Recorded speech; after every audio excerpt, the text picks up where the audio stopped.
The views and opinions of the hosts and guests are their own and do not necessarily reflect the views of the management and staff of Guardian Radio.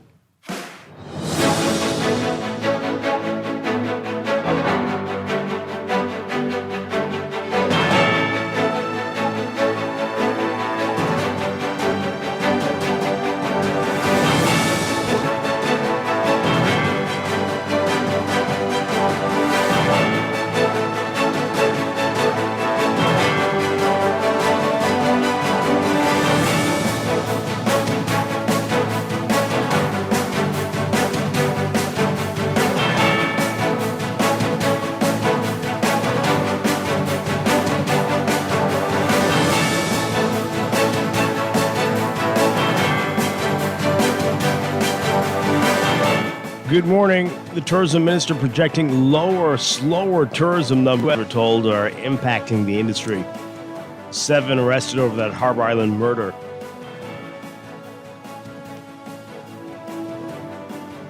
And the F&M says it's not looking back in the wake of that announcement from former Prime Minister Hubert Minnis. It's all straight ahead this morning. I'm Dwight Strachan, and this is Morning Blend.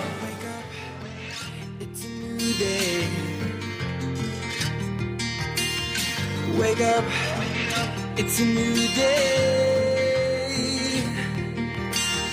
It's the start of a new way. Don't you know that it's the start of the end of the old way. Wake up, it's a new day. Wake up, it's a new day.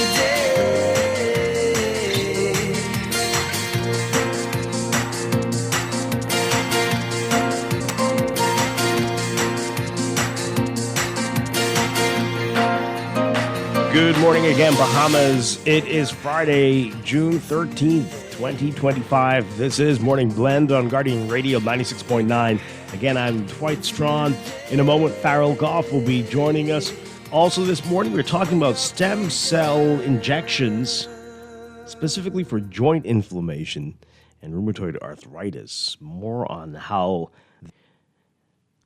Coming up this morning, we're going to be talking about that. Later in business, it's our monthly Safe and Sound series. We're talking about hurricane season and from risk to resilience and corporate readiness response and recovery for hurricanes at this time of year. That's all ahead. But first, it's time for the overnight, the latest breaking news from while we're sleeping, and the top national and international headlines this morning.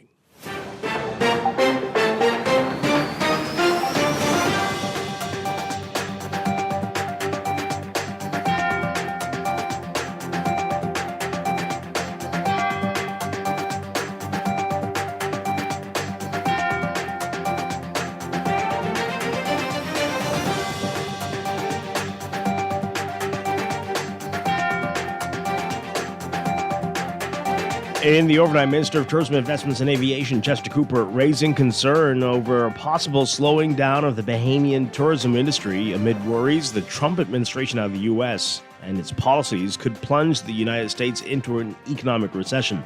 Cooper said the changing immigration policy and the impact of taxes and tariffs are key factors. He says these challenges in the coming months, softening in the tourism travel markets and forward bookings, are bearing this out. He says much of this can be attributed to geopolitical issues triggered by the policies of countries like the U.S., including policies on travel bans and advisories that will disrupt travel. He says taxes and tariffs beyond our control will likely drive up costs of living here and precipitate uncertainty. He says much stricter and changing immigration laws will affect Caribbean nationals who may face challenges when traveling to or living in the United States that will cause them to stay put too. Cooper's also saying, quote, the possibility of a U.S. recession in the second half of 2025 is also another serious factor we must stay alert about. Well, shortly after taking office in January, U.S. President Donald Trump quickly announced a series of tariffs that set off a trade war and prompted serious concerns over the impact of economies around the globe.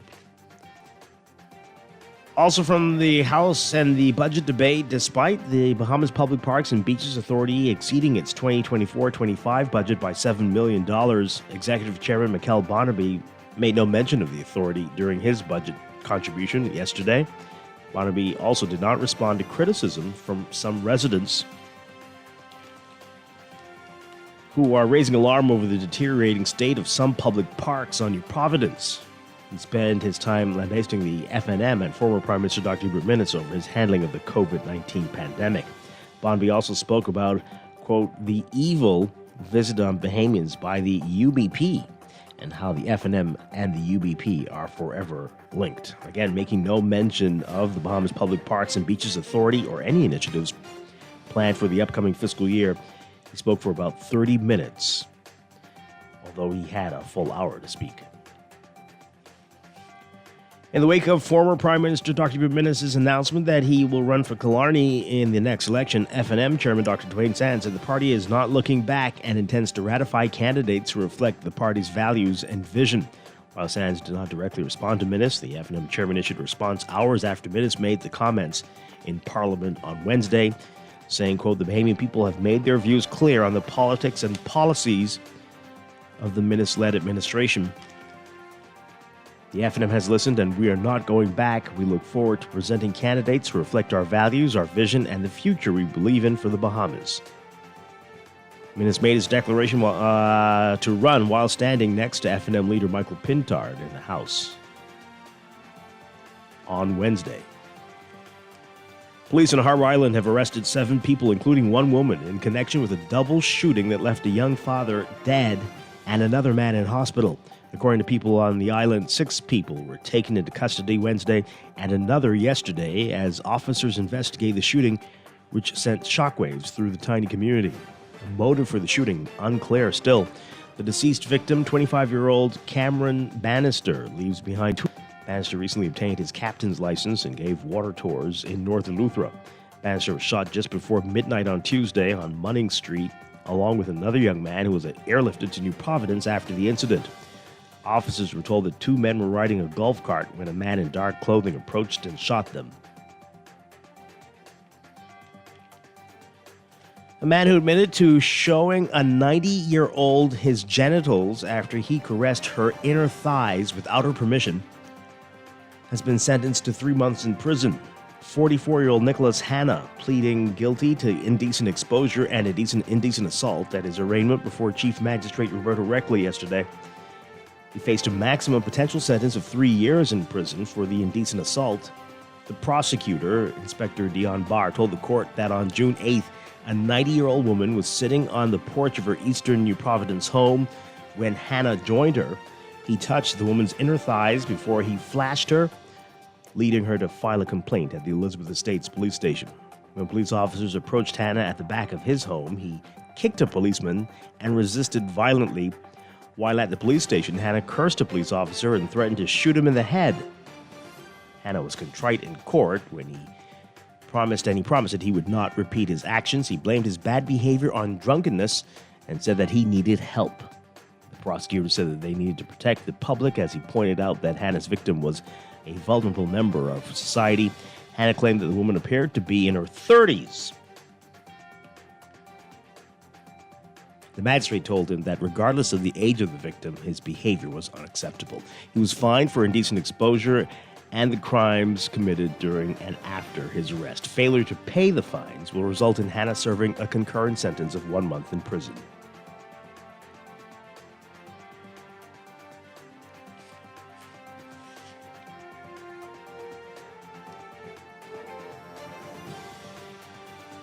Overseas, Israel attacking Iran's capital early today in strikes that targeted the country's nuclear program and killed at least 2 top military officers, raising the potential for an all-out war between the 2 bitter Middle Eastern adversaries. It appeared to be the most significant attack Iran has faced since its 1980s war with Iraq. Simmering tensions over Iran's rapidly advancing nuclear program boiled over, and Iran quickly retaliated, sending a swarm of drones at Israel, as Supreme Leader Ayatollah Ali Khamenei warned of severe punishment. Countries in the region condemned Israel's attack, while leaders around the globe called for immediate de-escalation from both sides. Israel's military said that about 200 aircraft were involved in the initial attack on about 100 targets. Two security officials said the country's Mossad spy agency was also able to position explosive drones inside Iran ahead of time and then activate them to target missile launchers at an Iranian base near Tehran. They said Israel had also smuggled precision weapons into central Iran, as well as strike systems on vehicles, which were activated as the attack began to hit Iranian air defenses.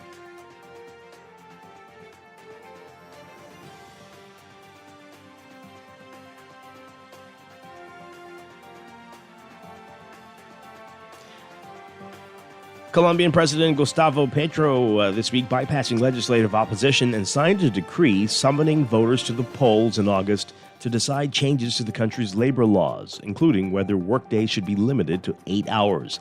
The decree fulfilling Petro's threat to Congress to put his labor system overhaul before voters should senators not approve the 12-question referendum themselves.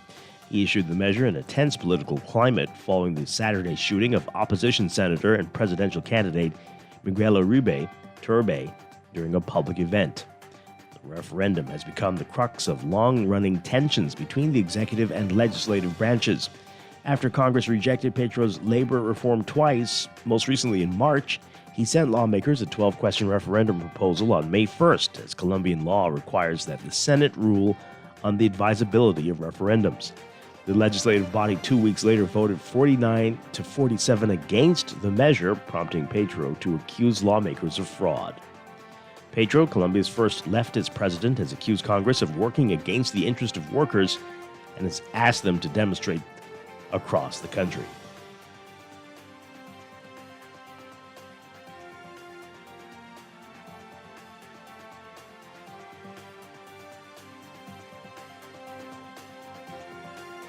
South African President Cyril Ramaphosa visiting the region today, where devastating floods have left at least 78 people dead in the southeast of the country, as search and rescue operations continued for a fourth day, and authorities say they expect the death toll to rise. Ramaphosa traveled to the town of Mathatha in eastern Cape Province, where the floods hit hardest when they began in the early hours of Tuesday. He attended a briefing by officials from the National Disaster Management Center and was due to see a bridge where a school bus was washed away by flooding.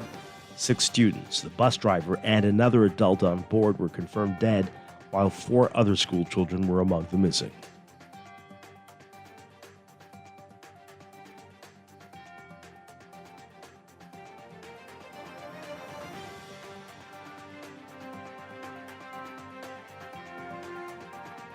And the owner of an iconic nightclub in the Dominican Republic, whose roof collapsed in April and killed 236 people, has been arrested along with his sister. Antonio Epelat and Maribel Epelat have not been charged in the case, although authorities have 48 hours to present any charges before a judge. The Dominican Republic's Attorney General's office saying in a statement that both defendants displayed immense irresponsibility and negligence by failing to physically intervene in the club's roof from collapsing, as it ultimately did, causing 236 deaths and more than 180 injuries. Prosecutors accusing them of trying to intimidate or manipulate company employees, adding that they could serve as witnesses in the case. Antonio Epelat is considered a powerful businessman in the country. He owns upscale entertainment centers and dozens of local radio stations. Their attorney telling reporters that he expects to have access to the prosecutor's evidence in upcoming days. And Haiti's first commercial flight in 7 months took off Thursday from the capital and headed to the northern city of Cap-Haitien, where excited passengers hope to reunite with friends, relatives, and business associates. The Sunrise Airways flight of 19 passengers was the first such flight departing from Port-au-Prince since gang violence halted the airport's operations in November. So far, only domestic flights are resuming, with no timetable yet for international ones.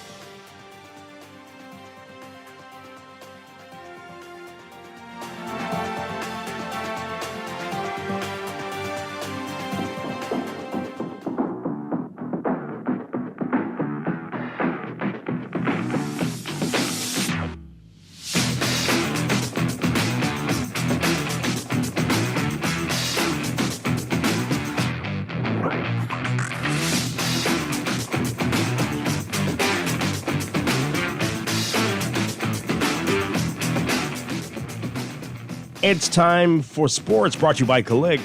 Bahamian collegiate athlete Anthea Charlton was a cut above the rest on day 2 of the 2025 NCAA Division I Outdoor Track and Field Championships in Eugene, Oregon. Charlton, a junior for the University of Florida Gators, had a full plate Thursday competing in 3 events, but saved one of her best performances of the day for the women's 100 meters semifinals. She ran a blistering personal best time of 10.87 seconds in Heat 1 of 3 to advance to the final, tied with the fastest time. The annual Bahamas Bowl football showdown will once again be missing from the country's sports tourism calendar. For the second time in 3 years, the marquee collegiate football bowl will not return to the original home, according to Brett McMurphy, a college football insider with the Action Network, sports media company featuring news and analysis focused on sports betting in the United States. So, according to McMurphy on social media platform X, formerly Twitter, Bahamas Bowl, quote, will not be held in the Bahamas this year. Sources said the bowl will be played this season at a site to be determined. The Bahamas Bowl previously relocated to Charlotte, North Carolina in 2023 due to the ongoing repairs at the Thomas A. Robinson National Stadium ahead of the 2024 BTC World Athletics Relays. That year, the event was hosted by Jerry Richardson Stadium. The stadium still undergoing repairs right now. Not clear if that's the reason for this potential shift. We'll continue to follow that story for you.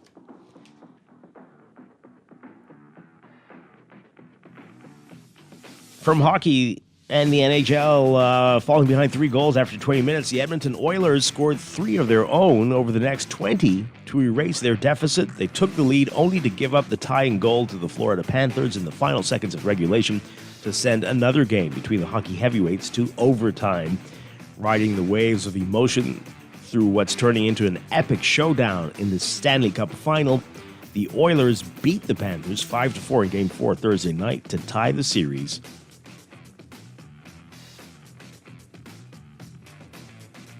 They go home to Western Canada for Game 5 on Saturday night, all even.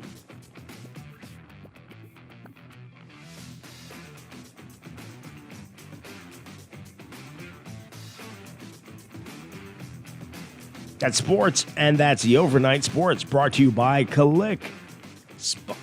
Kalik, pop the top.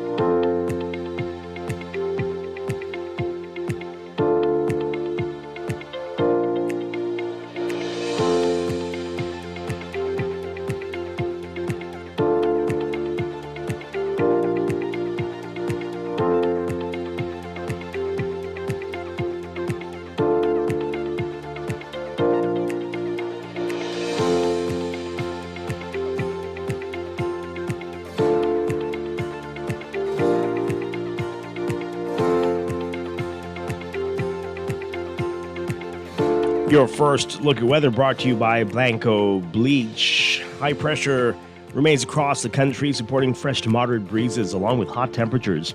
Streaming moisture will enhance the chance of isolated showers and thunderstorms, while a thin layer of Saharan dust is scheduled to move into the area today and throughout the weekend. So we're not expecting much change in weather patterns now until at least the middle of next week. East and southeasterly winds will maintain hot and humid conditions, and that Saharan dust should move out of the area by Sunday, and occasional isolated showers and thunderstorms may be expected as a result of streaming moisture.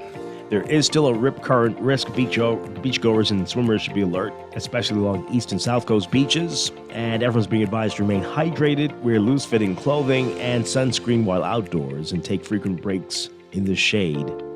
UV indices are expected to be in the very high range. Heat indices expected to be up in the triple digits once again.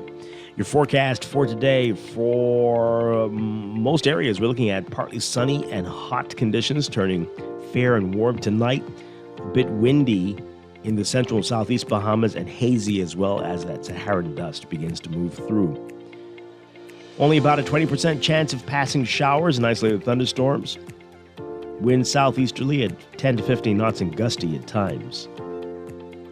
For the northern and northwest Bahamas, east to southeast at 15 to 20 knots and gusty at times. For the central and southeastern islands. Temperatures today, we're looking at highs around 92 Fahrenheit, 33 Celsius, but that heat index will make you feel like it's 100 Fahrenheit, 38 Celsius. Overnight lows tonight getting down to about 79, 80 Fahrenheit, 27 Celsius. That's your first look at weather this morning. We'll have your extended outlook and look at the tropics coming up in just a bit. Weather brought to you by Blanco Bleach. When hurricane season hits, cleanliness and safety matter more than ever, and Blanco Chemicals has you covered, offering a powerful line of bleach products. Stock up on trusted cleaning essentials before the storm. Look for Blanco Chemicals at your favorite grocery store or call 324-1212 or visit blancochemicals.com.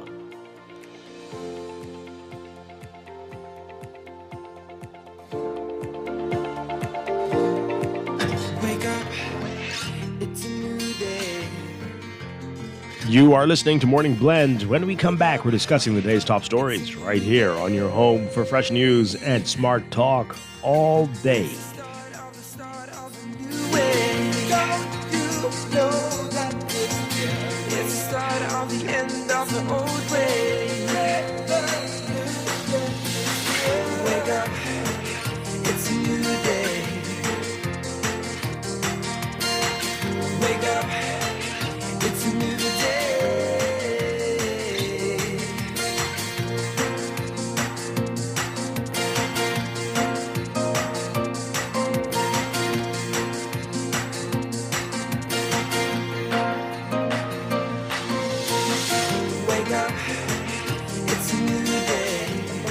Tired of banks forcing you to use technology to bank the way they want you to? Your convenience is important.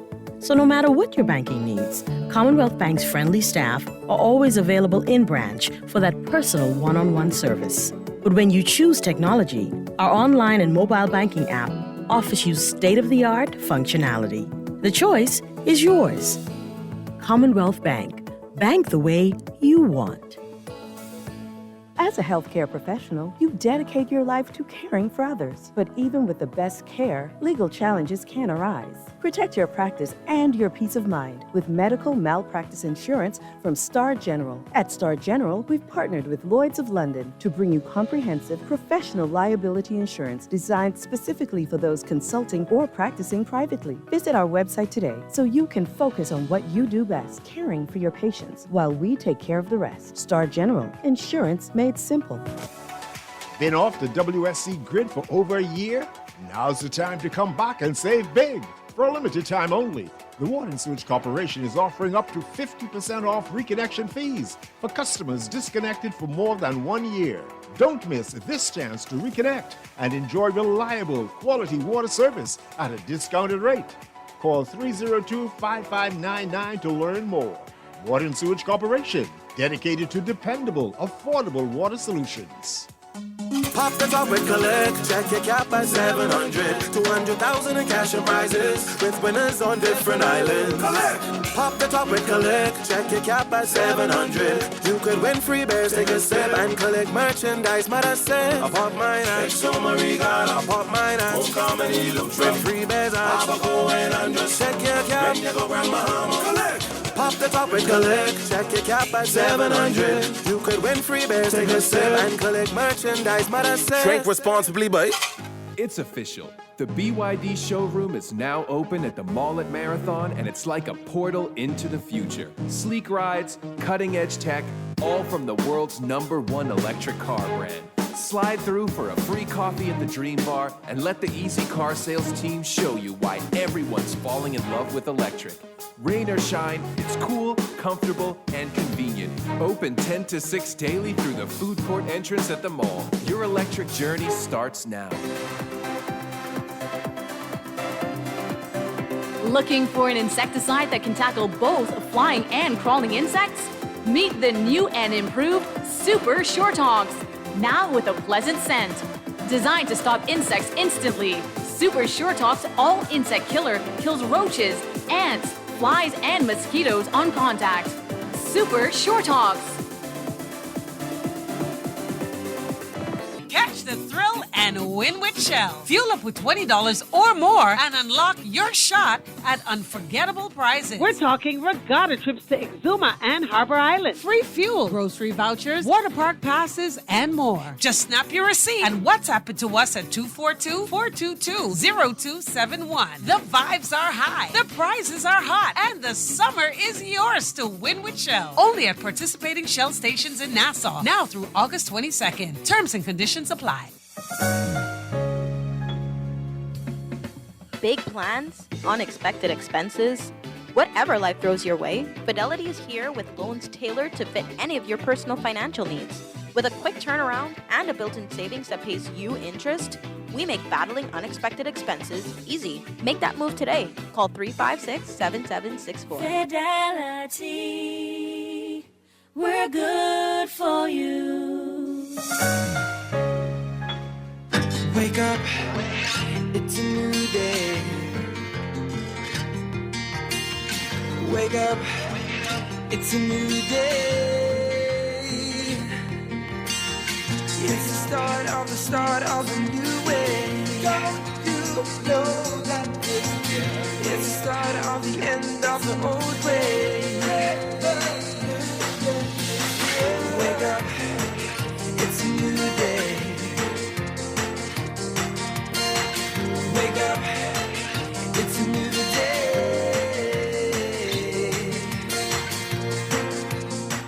Welcome back to Morning Blend here on Guardian Radio 96.9. We are streaming live on GuardianTalkRadio.com and on the Guardian Radio app for smart devices. We're also on your televisions on Cable Bahamas Channel 969 and BTC Flow Channel 612. You can tweet us at MorningBlend969 or Facebook.com/MorningBlend969. Text us on the Guardian Radio text line, powered by BTC 422-4796. Standard text rates apply. Once again, I'm Dwight Strachan. Joining me now, as he does every second Friday. Is it the second Friday? Second Friday of every Today's month. the second. It feels like this month has been. Dwight's got a lot on his mind, guys. It's been long, but also short. What's that about? But anyway, every second Friday, Farrell Goff is here. Farrell Goff, always good to see you. Morning, Dwight. Good morning, Bahamas. Always a pleasure to be here. Hope all is well. Yes, sir. All right, we've got a lot to talk about today. A lot going on, but also we're going to be talking about your health. And if you are experiencing joint inflammation or you unfortunately have rheumatoid arthritis, there's a lot going on in stem cells, and this could be helpful to you. We can talk about that. We- No, yeah, I I remember think it was you- such a hush. No, only because of anyway. But you could always talk about it, and it's available. We'll tell you about that this morning. Later in business, we are in the middle of the hurricane season, and we are talking about from risk to resilience and corporate readiness and response and recovery for hurricanes and hurricane season in our Safe and Sound series this morning. That's coming up. But right now, let's talk about what else is in the news.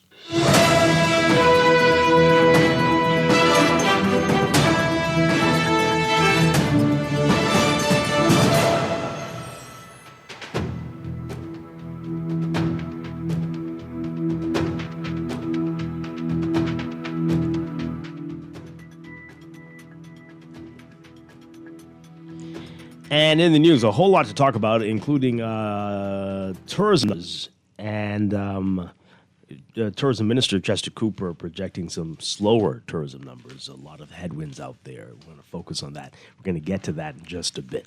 There's some other stories in the papers today, though, I just want to quickly hit on because some of these are head-scratching and some of these are making me angry. So this is unfortunate. I know it doesn't get much of a crowd, but it is an interesting event. And if you've ever been, even if you don't like football, it's pretty cool. But this is not a good sign. So the Bahamas is shifting from the Bahamas again. This will be the second time in 3 years that it won't be here. And no reason. Well, this is according to sources. We don't have any confirmation of this yet. but these are pretty reliable sources posting on X, formerly Twitter, that this is not going to happen here, and a site has yet to be determined, but it won't be in the Bahamas. Now, we know the last time this happened, this was a couple years ago. It couldn't be held here because of the repairs going on at the stadium.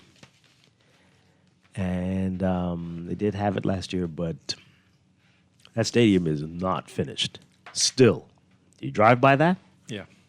There are no seats on the western side, the preferred side. So Still nothing. When they moved it 3 years ago, where was it held? They held it in North Carolina. Okay.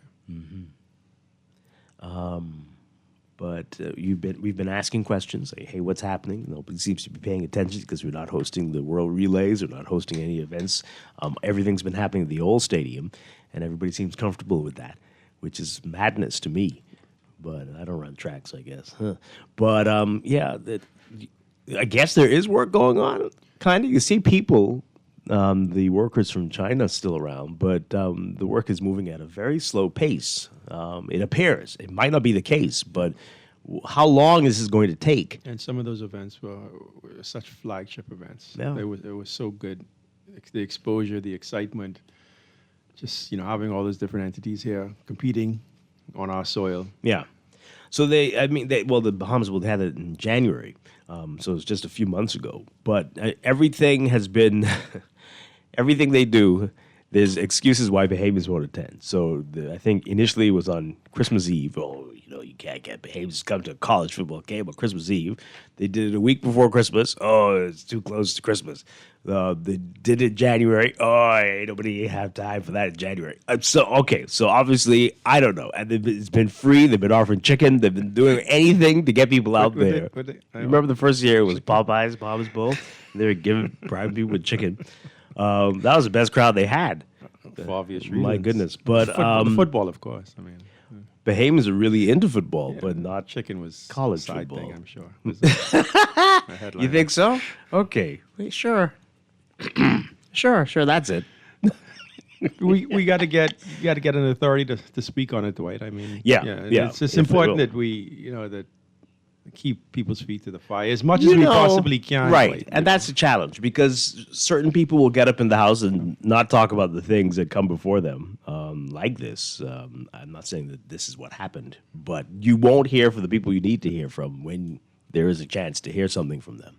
But you have the power of the mic. Yeah. So you could get them in this wonderful studio. Well, hopefully, the shade we're showing right now. Yeah, and let's hear some truth from the sources themselves. Yeah. I mean, it's needed. It's needed. Otherwise, it's just speculation, and they shouldn't have other folks speaking on behalf. We of the country. always learn things about our Bahamas from people outside the country, which is not the best way to communicate. No, not at all. On a national level, not at all. I don't know if the reason for the shift is the stadium again. We're halfway there, and the bowl season is at the end of the year. So maybe I don't know. Yeah, I don't. Upkeep and maintenance is such a challenge for us in this country. Not only on a governmental level. I mean, on an individual level as well. It's so deplorable. Some of the sites that you drive past that not too long ago were beautiful. We were excited, celebrated, and it's just like, what? It happened so quickly. Like, the deterioration, what right?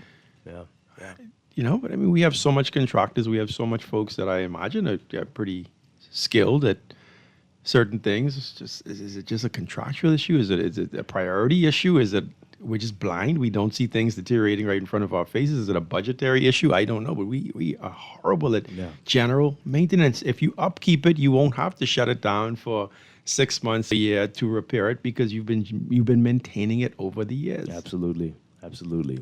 And I don't know if the lack of enthusiasm for the event is causing these folks to say, "Well, what are we coming down here?" The athletes love it. Apparently, they get put up in a nice hotel. They have a great time. But the stands are largely empty. Well, I remember not too long ago there was this big push for sports tourism. It was a big part of our branching out from the traditional tourism, sports and religious. Yes, and I don't. I mean, obviously the stadium would be the draw, right? In terms of that's what the venue. The excuse was for the beautiful baseball stadium too, right? Which is used twice a year, maybe. I don't know.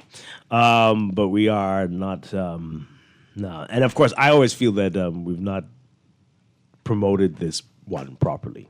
The organizers nor have not utilized the media properly and advertised it in a way that could get people out there. There's a lot more to be done. But it is a live event, so I think they really mainly care about the ESPN audience, not so much about who's in the crowd or in the I stands. was there a few months ago, I think, for an HBCU. Where was that event? Do you remember that event? It was the old stadium. Yeah, unfortunately, to your point, it was the old stadium. Was it a track thing? I think it was the old stadium. No, it was a football game. There? Yeah, and it was live on like ESPN or one channel in the United States. Like, it actually might have been the Bombs Bowl, actually, to tell you the truth. It was a few months ago. No, this was at they had the bowl at the new stadium. Yeah. I mean, it was an impressive event. They did it. You know, it's just, but it wasn't. I don't think it was well. I don't think it was well attended. It wasn't the new stadium? I cannot remember now. It's just, yeah. Let's take this call quickly. We're going to move on, but let's take this call quickly. Maybe you have some insight into what's going on here. Good morning, caller. You're on the air. Nope, we're not hearing. Okay. Well, we'll keep you posted. Yeah. We'll try to find out what's going on here. We hope it comes back. It is a good thing, and it does. It looks really nice. You ever watched it on ESPN instead of? Although you should be there. No, but I've watched it, and it looks nice. No, I tell you, the event I was at was live. I believe it was live on ESPN. I cannot remember which stadium it was. Yeah. It was the old stadium or the new stadium. But it was a nice event. It was well done. It could have been this in January. That's when I felt that it was well hosted. I mean, don't even talk about the World Relays. Those are like some excitement that I don't miss those.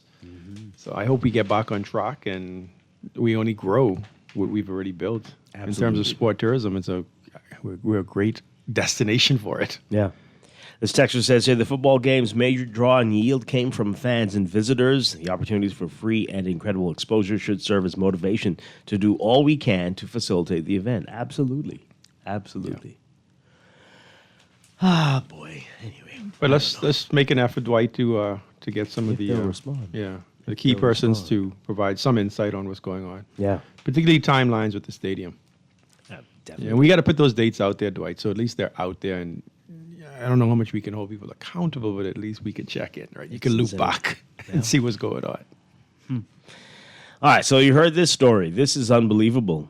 And these excuses. Man who groped and flashed a 90-year-old woman jailed for 3 months. Artesia Davis writing about this. So a man who admitted to showing a 90-year-old his genitals after he caressed her inner thighs without her permission was on Thursday sentenced to 3 months in prison. 44-year-old Nicholas Hanna pleaded guilty to indecent exposure and indecent assault at his arraignment before Chief Magistrate Roberto Reckley. He faced a maximum potential sentence of 3 years in prison for the indecent assault. The prosecutor told the court that on June 8th, a 90-year-old woman was sitting on the porch of her eastern New Providence home when Hannah joined her. He touched the woman's inner thigh before he flashed her, leading her to file a complaint at the Elizabeth Estates Police Station. He joined her at her home. Yeah, he just walked up and sat on the porch with joined her. Yeah, like, hey. Wow. When police officers approached Hannah at the back of his home, he kicked a policeman and resisted violently. While at the police station, Hannah cursed a policeman and threatened to shoot him in the head. Wow. Hannah was contrite in court, though, and he promised he would not repeat his actions. He blamed his bad behavior on drunkenness and said that he needed help. The prosecutor said that they needed to protect the public, and he pointed out that Hannah's victim was a vulnerable member of society. Now listen to this. Hannah claimed that the woman appeared to be in her 30s. So, okay, there's at least two things wrong with this. She's 90, and he appeared to be, he was either really drunk or she looks amazing. She has access to the fountain of youth. What? Clearly. She must have built it. I don't understand. That's 60 years, though. But also, so because she looked like she was in her 30s, she deserved to be flashed and groped? Is this what we're doing? He only got 3 months, folks. Let me tell you something. What was the maximum? Was 3 years? 3 years. He got 3 months. The magistrate told him that regardless of the age of the victim, his behavior was unacceptable. Hannah was fined for the indecent exposure and the crimes committed during and after his arrest. Failure to pay the fines will result in Hannah serving a concurrent sentence of 1 month in prison.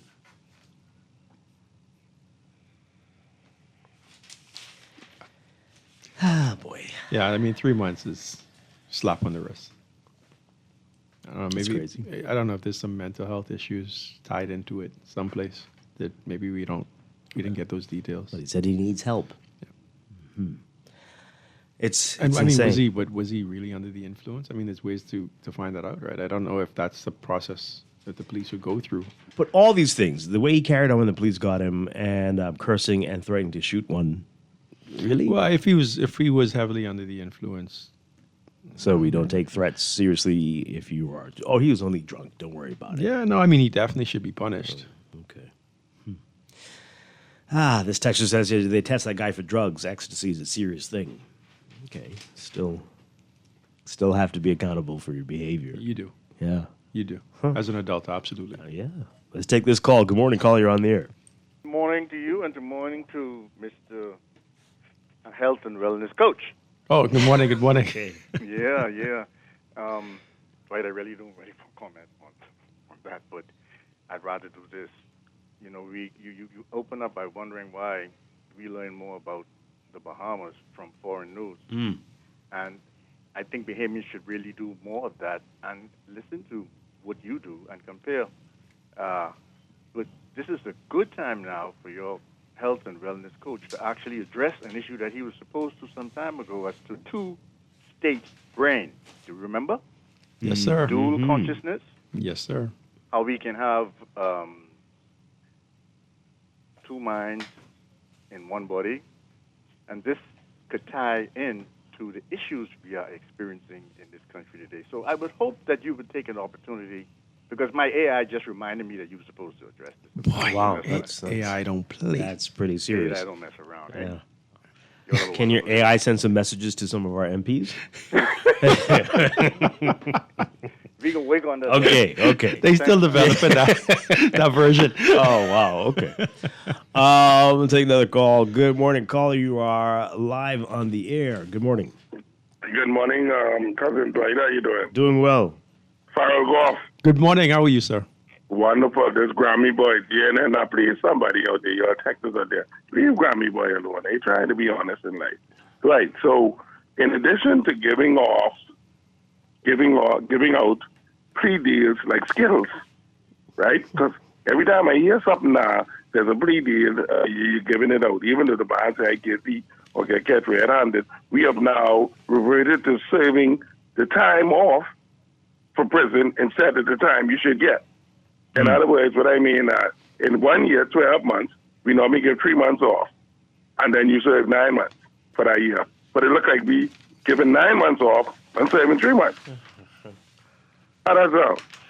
Well, you might be onto something. I don't know. It's Yeah, disturbing, though. these people ain't serious, right? Like, they ain't serious. Mm-hmm. You know what I mean? That's all I want to do, that little calculation.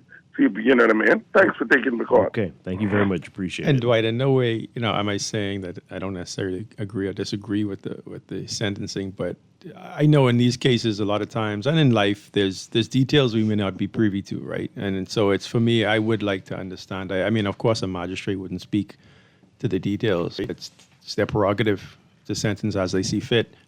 But there could be other elements to this. Okay. We don't know if there's just. Sometimes I wish we had access to more information to get. Well, I'm going to get I the disagree full with this context. sentence. Dwight Straw, disagree with this sentence. Yeah.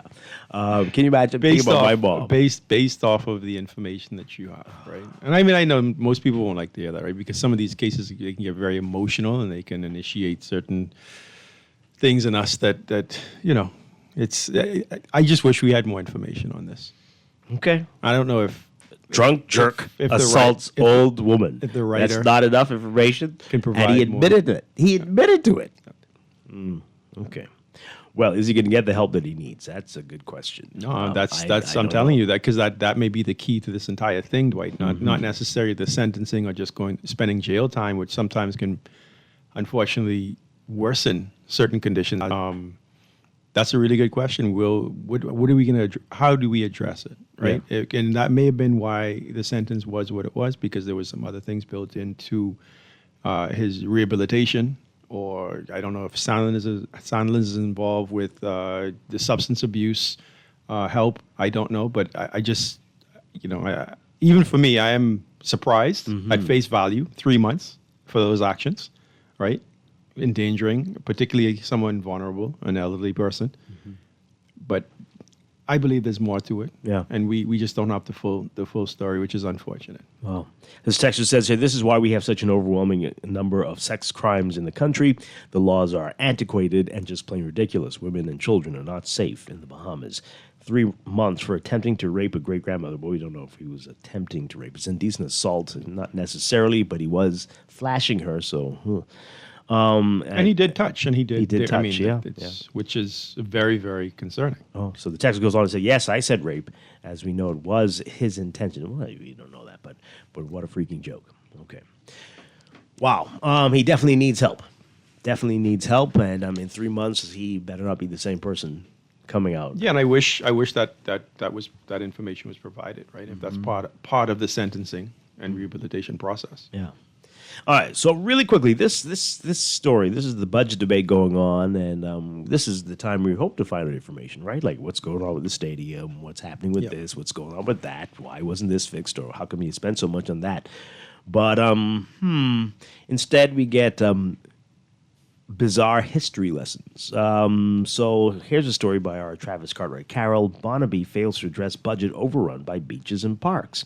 Despite the Bahamas Public Parks and Beaches Authority exceeding its 2024-2025 budget by $7 million, Executive Chairman Mikel Bonnaby made no mention of the authority during his budget contribution in the House of Assembly yesterday. Bonnaby also did not respond to criticism from some residents about the deteriorating state of some public parks in New Providence. Instead, he spent his time lambasting the FNM and former Prime Minister Dr. Hubert Minnis over its handling of the COVID pandemic. COVID. How long ago was that? My God, something we all are trying to forget, right? Bonnaby also spoke about the, quote, evil visited on Bahamians by the United Bahamian Party, UBP, and how the FNM and the UBP are forever linked. But he made no mention of the Bahamas Public Parks and Beaches Authority or any initiatives it had planned for the upcoming fiscal year. Bonnaby spoke for roughly 30 minutes, even though he had a full hour allocated to speak. He was $7 million over budget. Do we know what the overall budget was and what percentage of overage that is? 20% overage, $7 million for parks. Here's some numbers. Sounds large. It's a lot. Here's some numbers. The government budgeted $24 million for the authority in the 24-25 fiscal year. 25%. Right? $24 million. However, between July 24 and March 2025, the authority spent $31 million. The government budgeted $29 million for the authority in the upcoming fiscal year, which starts July 1st. Bonnaby didn't outline or account for the spending of the authority or why it exceeded its budget in the 24-25 budget year. The authority also exceeded its budget in the 23-24 fiscal year. The government initially budgeted $24 million for that period, but the authority ended up spending $33.2 million.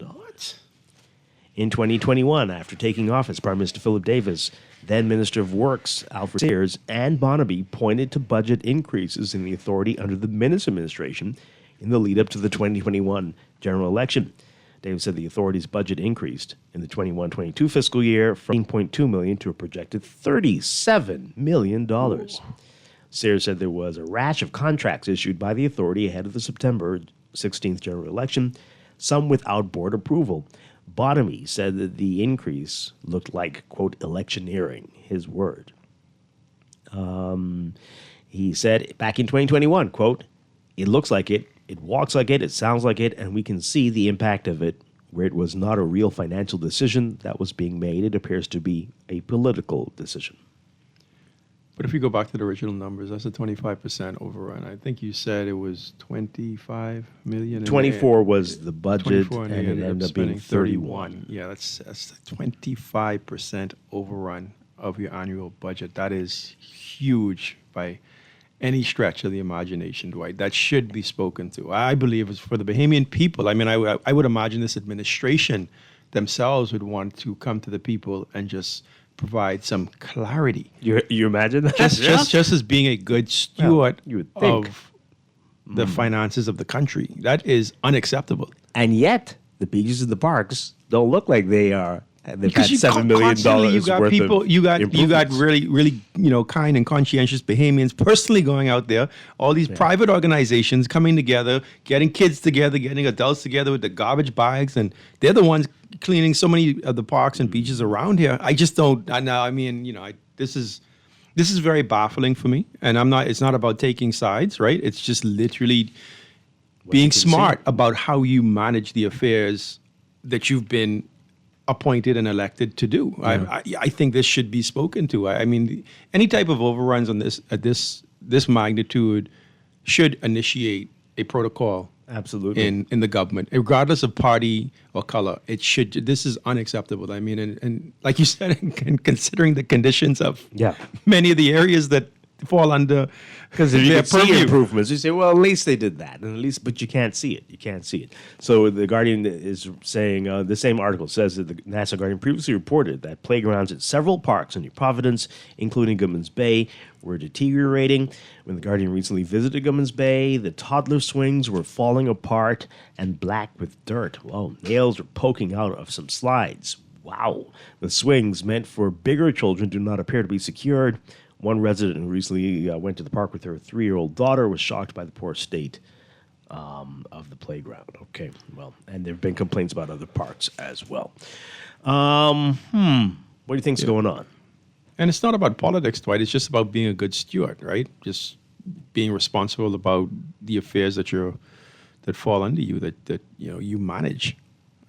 The gentleman himself would want to speak to that. I don't know what conversations have been had behind closed doors, but it's just in my mind, it's part of the administration. It's unacceptable for citizens. It's I think there's some type of breakdown should be demanded there. Yeah. And the fact that the budget was increased this coming fiscal year is also concerning. I mean, what is it? Are we just masking it? Are we absorbing it? I mean, what's going on? It was 15 million some time ago, right? I think you said a few years ago it was 15 million. Now it's 30 something. I think in the new budget. That's a considerable amount of money. And where are the results? What's the targets? What's the expectation for the Bahamian people? Absolutely. All right, so we've got some text messages, and we'll get to these calls. This person says here, so this person says this show is really losing its appeal. We're listening to the same callers every day making silly assumptions, which you agree with daily. Yeah, does it seem that way? Every morning, no matter what the government achieves, you create a negative narrative, and your couple callers all agree with you. I think you're hearing things. But anyway, I absolutely have no problem with you holding the government responsible, but come on, every day. And yet the international rating agencies and the IMF banks are giving the government a positive outlook. Texter, obviously you don't live here because who cares what a positive outlook the banks are doing. People on the ground can't afford to buy things. And that's been the case from the previous administration as well. It's been that case for decades. So we're calling it like it is. There are some great things happening from this administration and some from the previous administrations, but there are a lot of terrible things, and we're holding on to stupid traditions that are not serving us any good. If you want to hear, and obviously you don't listen to the whole show because every day we are highlighting the wonderful things going on in the country, but this is a reality, the terrible things that are happening as well. So if you have a problem with that, you might need to listen to another station. How about that? Or grow up. Yep. You could choose. Grow up or get out. But thank you very much. Two things can happen at the same time as well, Dwight. Good things can happen as well as things that any administration should be held accountable for. Right? It's not one way or the other.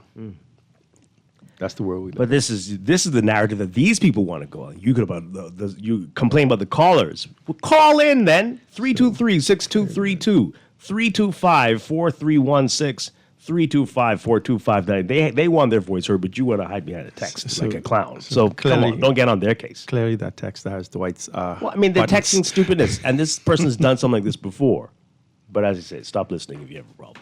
Dwight, you are in control. But you obviously don't live here. You are in control, Dwight. And you're probably stuck in your gated community house and do not see how things are in many parts of the country, especially on this island. So, folks, as a health and wellness coach, this is a great example of. Let's take this call.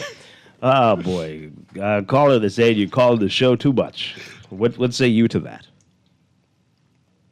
Morning, Dwight. Good morning, Golf. How are you this morning? Thanks for taking my call. We're trying to make it. I'm trying to keep Dwight calm. That's good. Great show, Dwight, as usual. I encourage you to continue, man, and be encouraged. Just 2 points I wanted to. First of all, let me deal with a bit with the beaches and parks. I think that's a necessary project that government has undertaken, but I think that it has to make the workers be more accountable and that they get value for money, because in these economic times, I believe it's necessary that the government helps people in finding employment, but they just have to be more accountable on the work that they produce. The second point, right, did you listen to the debate in the House of Assembly, the speeches made by the member for Michael and the member for Long Island? Did you listen to those two speeches? Not much of them, no. Yeah. Okay, I think that the member from Michael, I was listening to hear what has he done for the Southern Island in his tenure, as he indicated that he was not running again. And I was a bit concerned as to what it is that he could do. And I also listened to the member of parliament for Long Island. It's unfortunate that he find himself in the situation that he is in, but I haven't experienced a member who's more concerned with his constituency than the member of parliament for Long Island and the passion upon which he spoke. I think he spoke for the whole hour yesterday, outlining the issues that affected Long Island, what he did, what he recommended, and the progress that was made. I found it interesting, this analysis of the airport situation and him coming to Parliament with documents and pictures supporting his argument and it's proving what the politicians are saying. I think if all members of Parliament can take that position and be interested in their concern and their constituency with passion, I think we happen to have a better Bahamas. So I encourage you, if you have a chance, to listen to him. He's a brilliant young man. Boy, it's a tragedy that he is in what he is in. But I recommend all parliamentarians to take a picture from his book and to be concerned with his people. But you see, I'm glad you mentioned this, because this is the pattern that we are stuck in.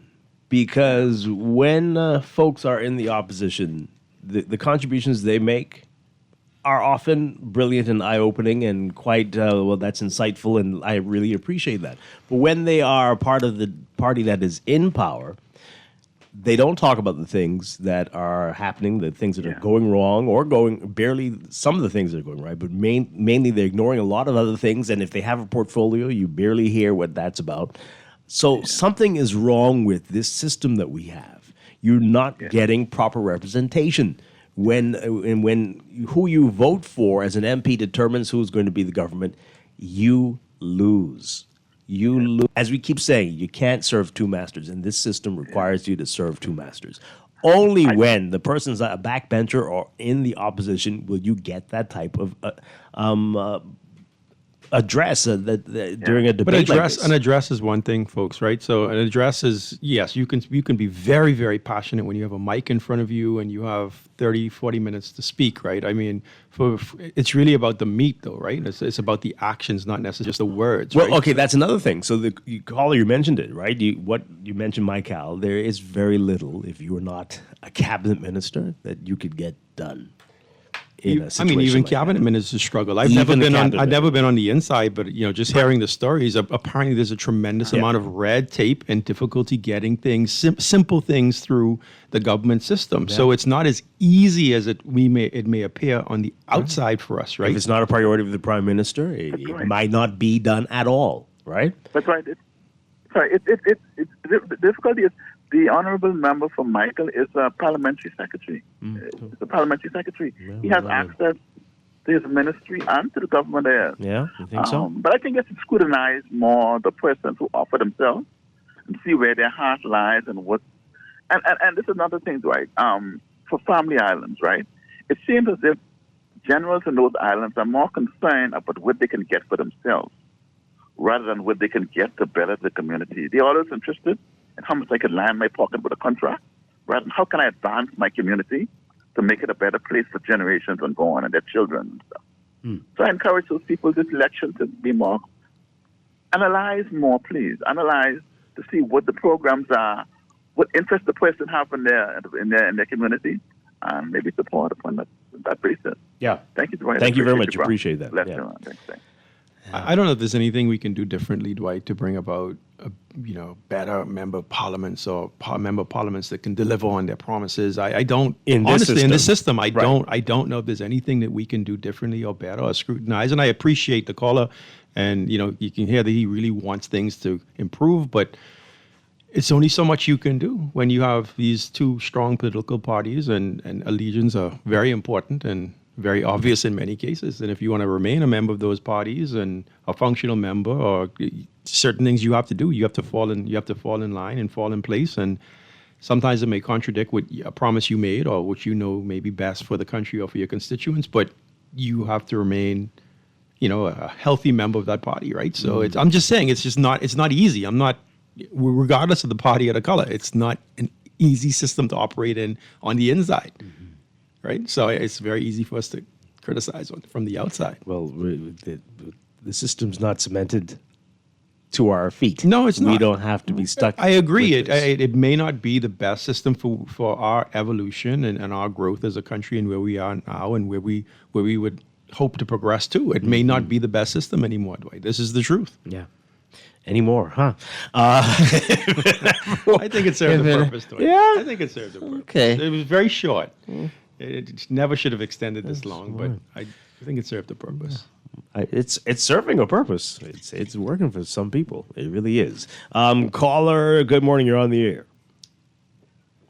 Hi, good morning. Are you there? Hi, good morning. Caller, you're on the air. No? Okay. Let's take that one there. Good morning. You are live on the air. Good morning. Good morning, Dwight. Hi. Yeah, you guys are right. We need to be the person responsible for beaches and parks to be more accountable so we can know what is spent.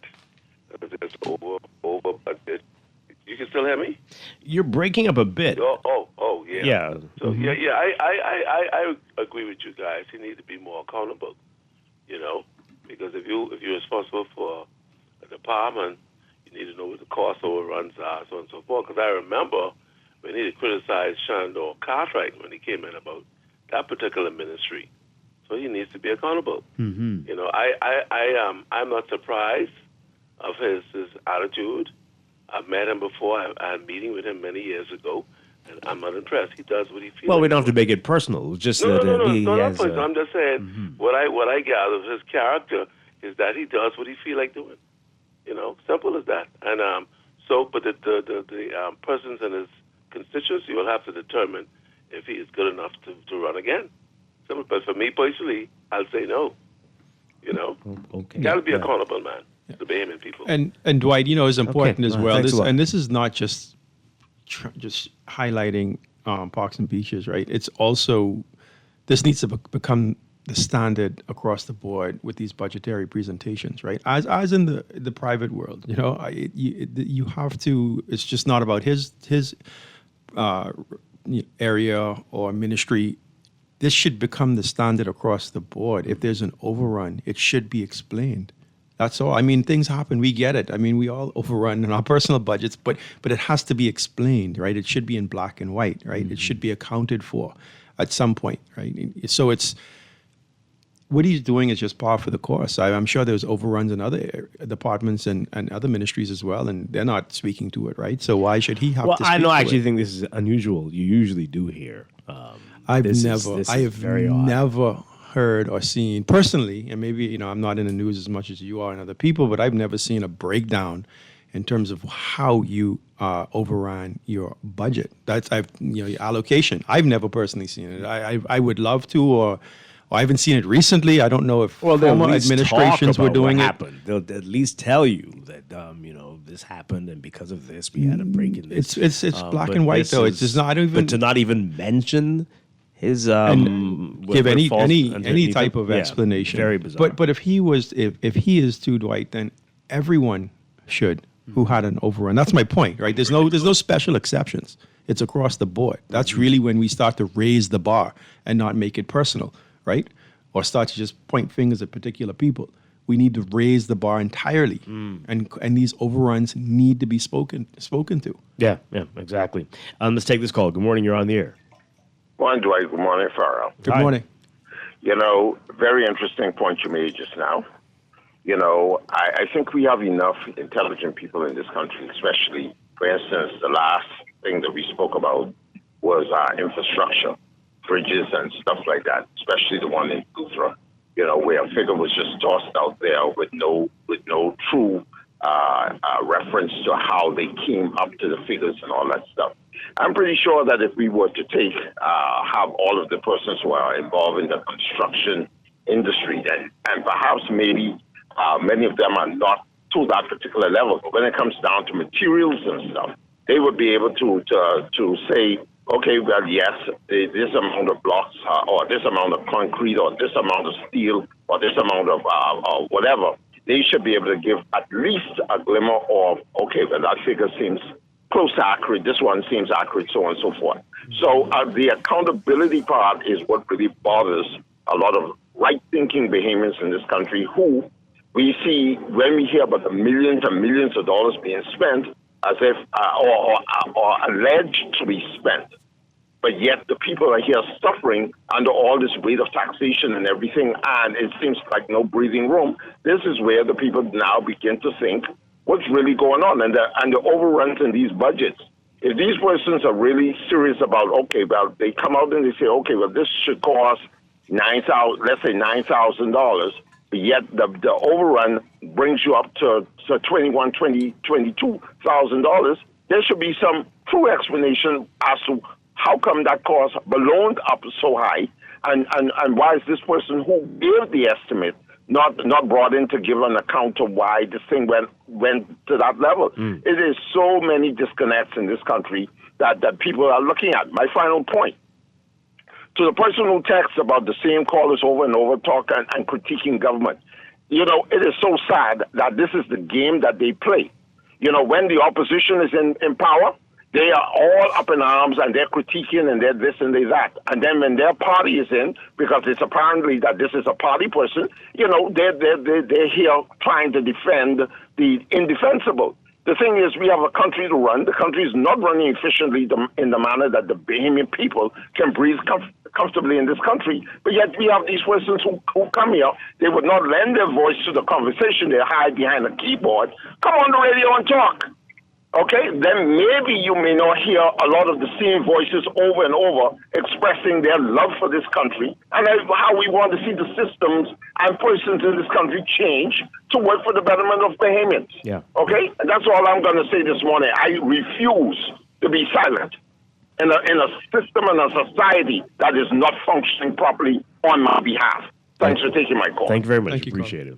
This texter says here, Cummins Bay is a dump. I'm there every day. You have to urinate in the bush. I don't think you have to, but anyway. It's never clean. The parking is outrageous, and it's turning into a mini fish fry. Wow. Departmental overruns will cancel overall surplus. The Department of Environmental Health should do what the Parks Authority used money to do. Unplanned sidewalk cleaning contracts may be responsible for overruns. Are they cleaning the sidewalks? Yeah, well, I mean, it shouldn't be a guessing game. You're there to serve, regardless of what administration, you're there to serve the Bahamian people. You're there to. We're putting our millions and billions of national dollars in your hands to manage for us. At the very least, you should want to come to us and let us know that this. It is what it is. Things happen. Yeah. I think we've had budget overruns for the last straight, I don't know how long, fiscal years, right? So we understand, but at least come to us so we can feel some level of confidence that, okay, you're the right person for the job, right? Yep. This texter says here, maintenance and repairs are falling apart in every sector. Fire equipment, ambulance equipment, government-owned buildings, our national stadium parks. What about the national airline? We have to demand better before major losses are experienced. I think we're beyond that. I mean, I think it's part of the budget overruns is just the amount of money we have to repair things because we're not maintaining things. Yeah. Mm-hmm. That's a good so point. we're beyond that already. Yeah. Secretary says, have you seen what Trump's ministers or his secretaries go through daily with questioning from the Senate or House committees? It's a stark contrast to what happens in the Bahamas. That's why ministers should not serve as, I think you're trying to say, well, MPs should not serve as cabinet ministers, right? Instead, we should increase the salaries of MPs and make it so that they cannot be appointed to the cabinet. Right. I totally agree. And I mean, and again, the cabinet needs to be accountable to the House or the Senate. And there's it's just more not suitable, qualified persons who can probably sit in some of those cabinet seats. You actually are an expert in that line field. with with the ministry. That's how right? it should be. Yes. You're taking your chances as to, right? To select between a pool of 24, 25, sometimes less persons, right? One So- day you end up, anyway, we not insult anybody's jobs. It's not a matter of But insulting, it's- Dwight. I mean, and this is about raising the bar. It's just about raising the bar, the national bar. How long can we keep this up? How long have we kept it up? It's been a while. That's a good question there, too. Let's go to the break. We're going to go to news. When we come back, a whole lot more to talk about on this Friday morning. This is Morning Blend on Guardian Radio 96.9. Days when I was wild and free, I'll do everything with lick, not a care or worry. Now it's like I joined the clan of HMP, but I ain't commit no crime, so please set me free. Loose me, let me go. I don't want the inside no more. Loose me, let me go. This is killing me, that's for sure. So let me out, let me out, let me out, yeah, let me out. Loose me, let me go. I don't want the inside no more. Loose me, let me go. This is killing me, that's for sure, yeah. Models, they say we on lockdown? But who went to that? I'm tired, yeah.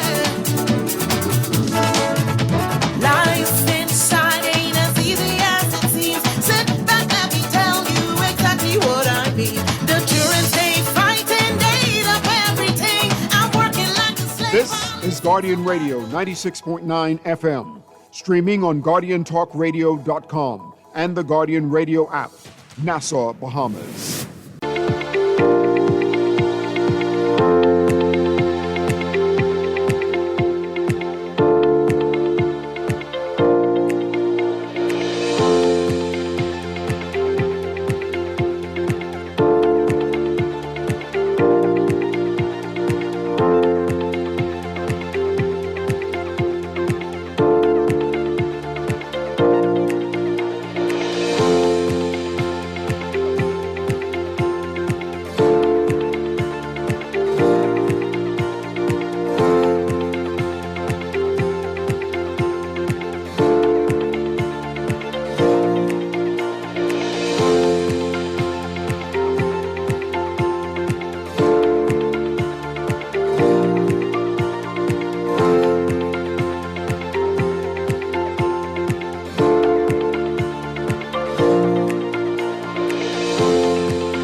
Welcome back to Morning Blend here on Guardian Radio 96.9. We're streaming live on GuardianTalkRadio.com and on the Guardian Radio app for smart devices. We're also on your televisions on Cable Bahamas Channel 969 and BTC Flow Channel 612. You can tweet us at Morning Blend 969 or Facebook.com/Morning Blend 969. Text us 422-4796. Standard text rate supply.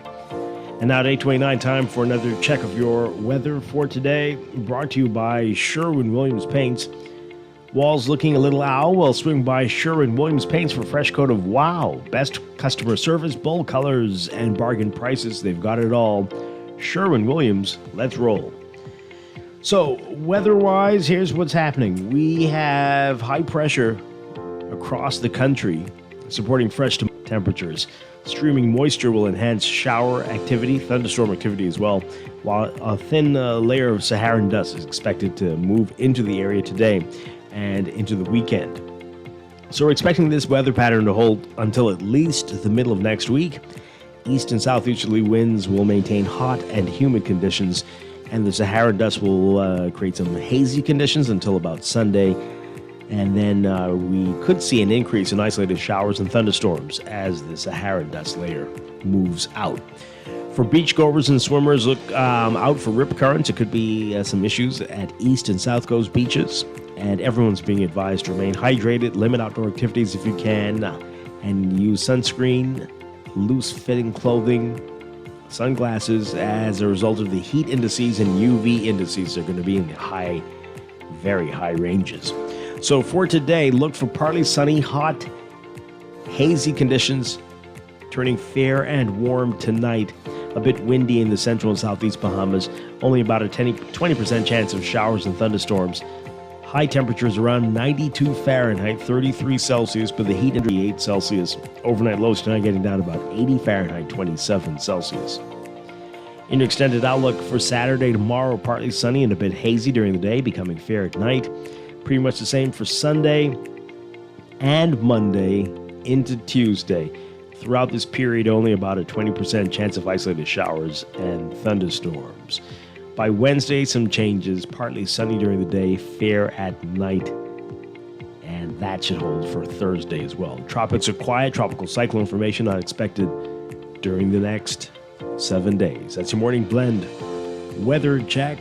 Brought to you by the Kids with Diabetes Summer Camp, the Healthy Bahamas Coalition, and the Bahamas Diabetes Association. Presenting the Kids with Diabetes Summer Camp. All children with diabetes can attend this free camp June 30th through July 4th at St. Gregory's Anglican Church Hall, 9 a.m. to 1 p.m. Space is limited. Email thebda2020@gmail.com or WhatsApp 828-4194 or visit their Facebook page, the New Bahamas Diabetes Association.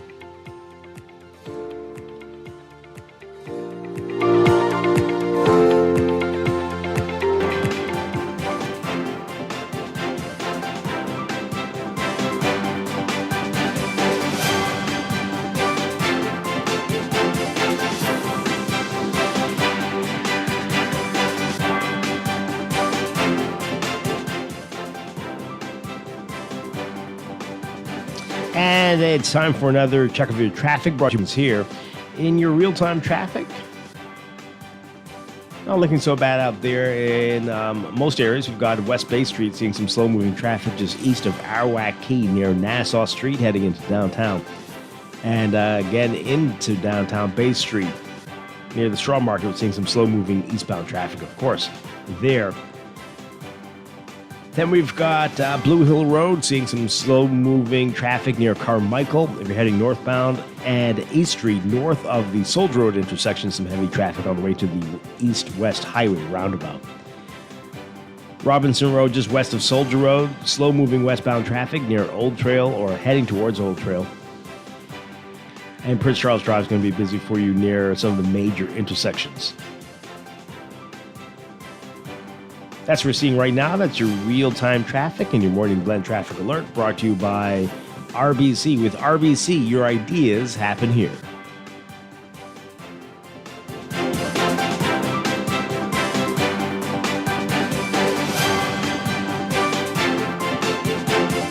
Screws and Fasteners World, Balfour Avenue and Palm Beach Street. Find fasteners for you right now.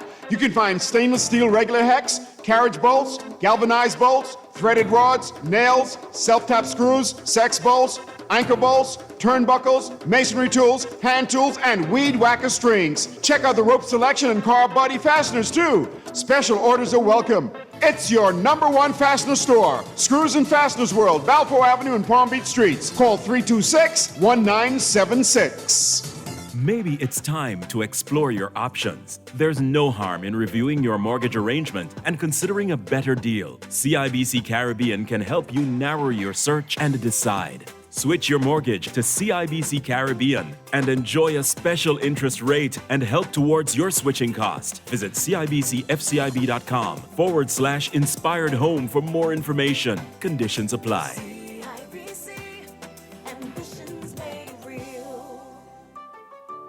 Now let me see now. 326 ETIC.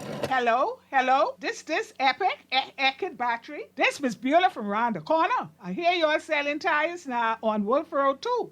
Praise the Lord. It's about time. I live Fox Hill and Fire Trail. It's too far. That ain't all. They open Monday to Friday, 7 a.m. to 7 p.m. On Sunday and holiday, 8 a.m. to 4 p.m. My brother Sam, he's a hacker, and he could go right there and get fixed up. Call us at 326 EPIC. We ship also to the Family Island.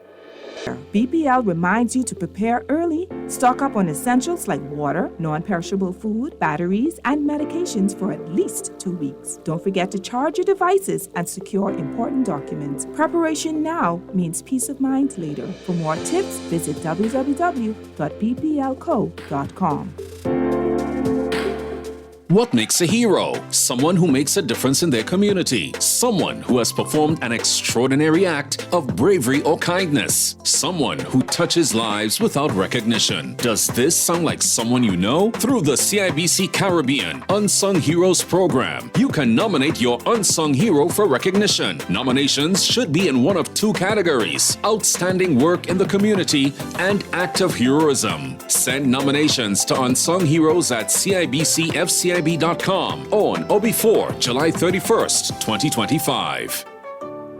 Southwest Plaza has so many stores, I've been trying to find a sensible way to list them all. There's CBS Bahamas, the Ashai Institute, BENC Snack World, Bamboo Shack Bahamas, there, the Athlete's Foot, and BTC, Games and More, John Bull Fine Threads, Alive, Bahari, Dairy Queen, 700 Wines and Spirits, Sandy's Pharmacy, plus Marco's Pizza and Lorraine. Southwest Plaza, what a wide array of stores. Southwest Plaza, stop by today and explore. Wake up and treat yourself to the breakfast you deserve with Wendy's new French toast sticks platter. 4 pieces of golden, crispy French toast sticks served with warm syrup, fresh cracked eggs, your choice of protein, and orange juice. It's sweet, savory, and everything your morning's been missing. Whether you dip, dunk, or just go all in, you'll never want to go back to your old breakfast routine. Better breakfast always starts at Wendy's. Maybe it's time to explore your options. There's no harm in reviewing your mortgage arrangement and considering a better deal. CIBC Caribbean can help you narrow your search and decide. Switch your mortgage to CIBC Caribbean and enjoy a special interest rate and help towards your switching cost. Visit CIBCFCIB.com/inspired home for more information. Conditions apply.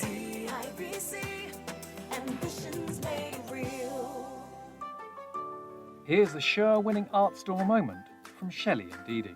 We're the only full art store in the Bahamas. If we don't have it, we make a list, and trust me, our boss can get that. If you need that, he can get that. You can find all sizes, stencils. We have the Angelus that they use on shoes and letters. We're the only persons in Nassau that carries the Montana spray. We have the Krylon sprays, watercolor and paints, the oil, chalk paints, the alcohol paint, metallic paints, the little Floetrol, and we have cleaning products for the artists, thinning products for the artists, and Crayola colors, and glitters, pencils, the Posca markers, and pastels, oil, and the acrylic pastels, dyes. Oh yeah, we also have airbrush paint. I didn't forget that part of the movie. Gift sets, hobby craft, Oil shrimp, stew shrimp, shrimp gumbo. But art supplies. We have a lot of them. Sherwin-Williams Art Store. Find colour in every day. This is Guardian Radio 96.9 FM, streaming on GuardianTalkRadio.com and the Guardian Radio app, Nassau, Bahamas.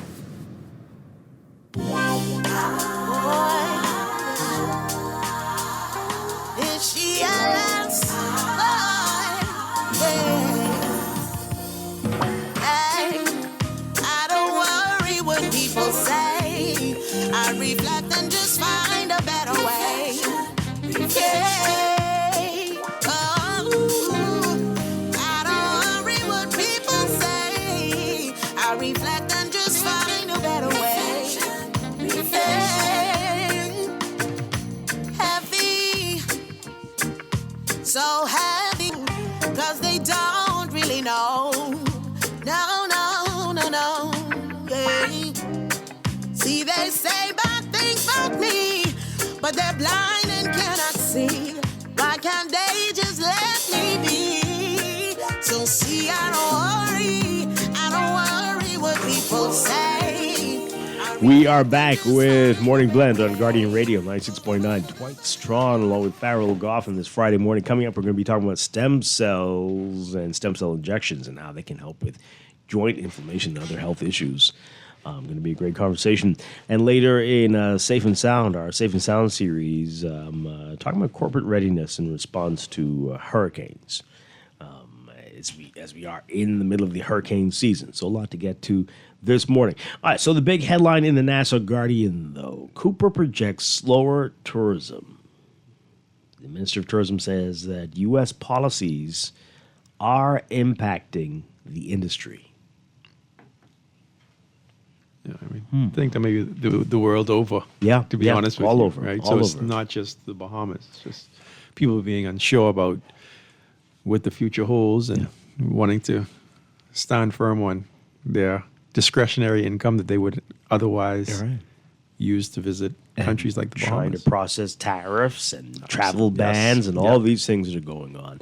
Take a listen to what Cooper had to say in the House yesterday. Take a listen to this report from our Shania Roberts. Budget debate contribution in Parliament this morning, Deputy Prime Minister Chester Cooper revealed that despite experiencing a decrease in stopover visitors, there has been an overall increase in visitor arrivals throughout our islands. Cooper said for the first 4 months of the year, tourism arrivals are up 11.7% compared to the same period last year, with sea arrivals driving the increase. From January to April of this year, foreign air and sea arrivals to the Bahamas reached 4.3 million. A significant increase over 3.9 million recorded for the same period in 2024. This represents a year-over-year of 11.7%, and even more strikingly, a 65% increase when compared to the same period in 2019, our last full pre-pandemic year. So let's examine this growth in a little more detail. Nassau Paradise Island, our flagship destination, saw total arrivals grow from 1.8 million in 2024 to 2.05 million this year. That's an increase of 10% per year, year over year, and 26.4% compared to 2019. He added that despite a slight decrease in travelers to the capital, figures still under the Free National Movement. He attributed the slight decrease to geopolitical issues and a shortage of room availability on the island. Grand Bahama remains the fastest growing island with air arrivals up 14.5%. And we are confident that Celebration Key that will open in Freeport next month will send sea arrivals skyrocketing as well. There you go. Abaco has rebounded remarkably well, registering 173,000 arrivals this year, up 7% from 2024 and 48% over 2019.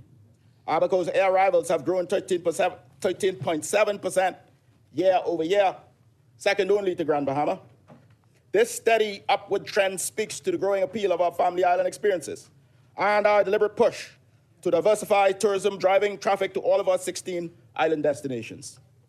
Cooper added that air arrivals have increased throughout Family Islands, noting that Grand Bahama remains the fastest growing island, with air arrivals up by 14.5%. He said, while air arrivals continue to hold its own, sea arrivals are overcompensating. Grand Bahama remains the fastest growing island with air arrivals up 14.5%. And we are confident that Celebration Key that will open in Freeport next month will send sea arrivals skyrocketing as well. There you go. Abaco has rebounded remarkably well, registering 173,000 arrivals this year, up 7% from 2024 and 48% over 2019.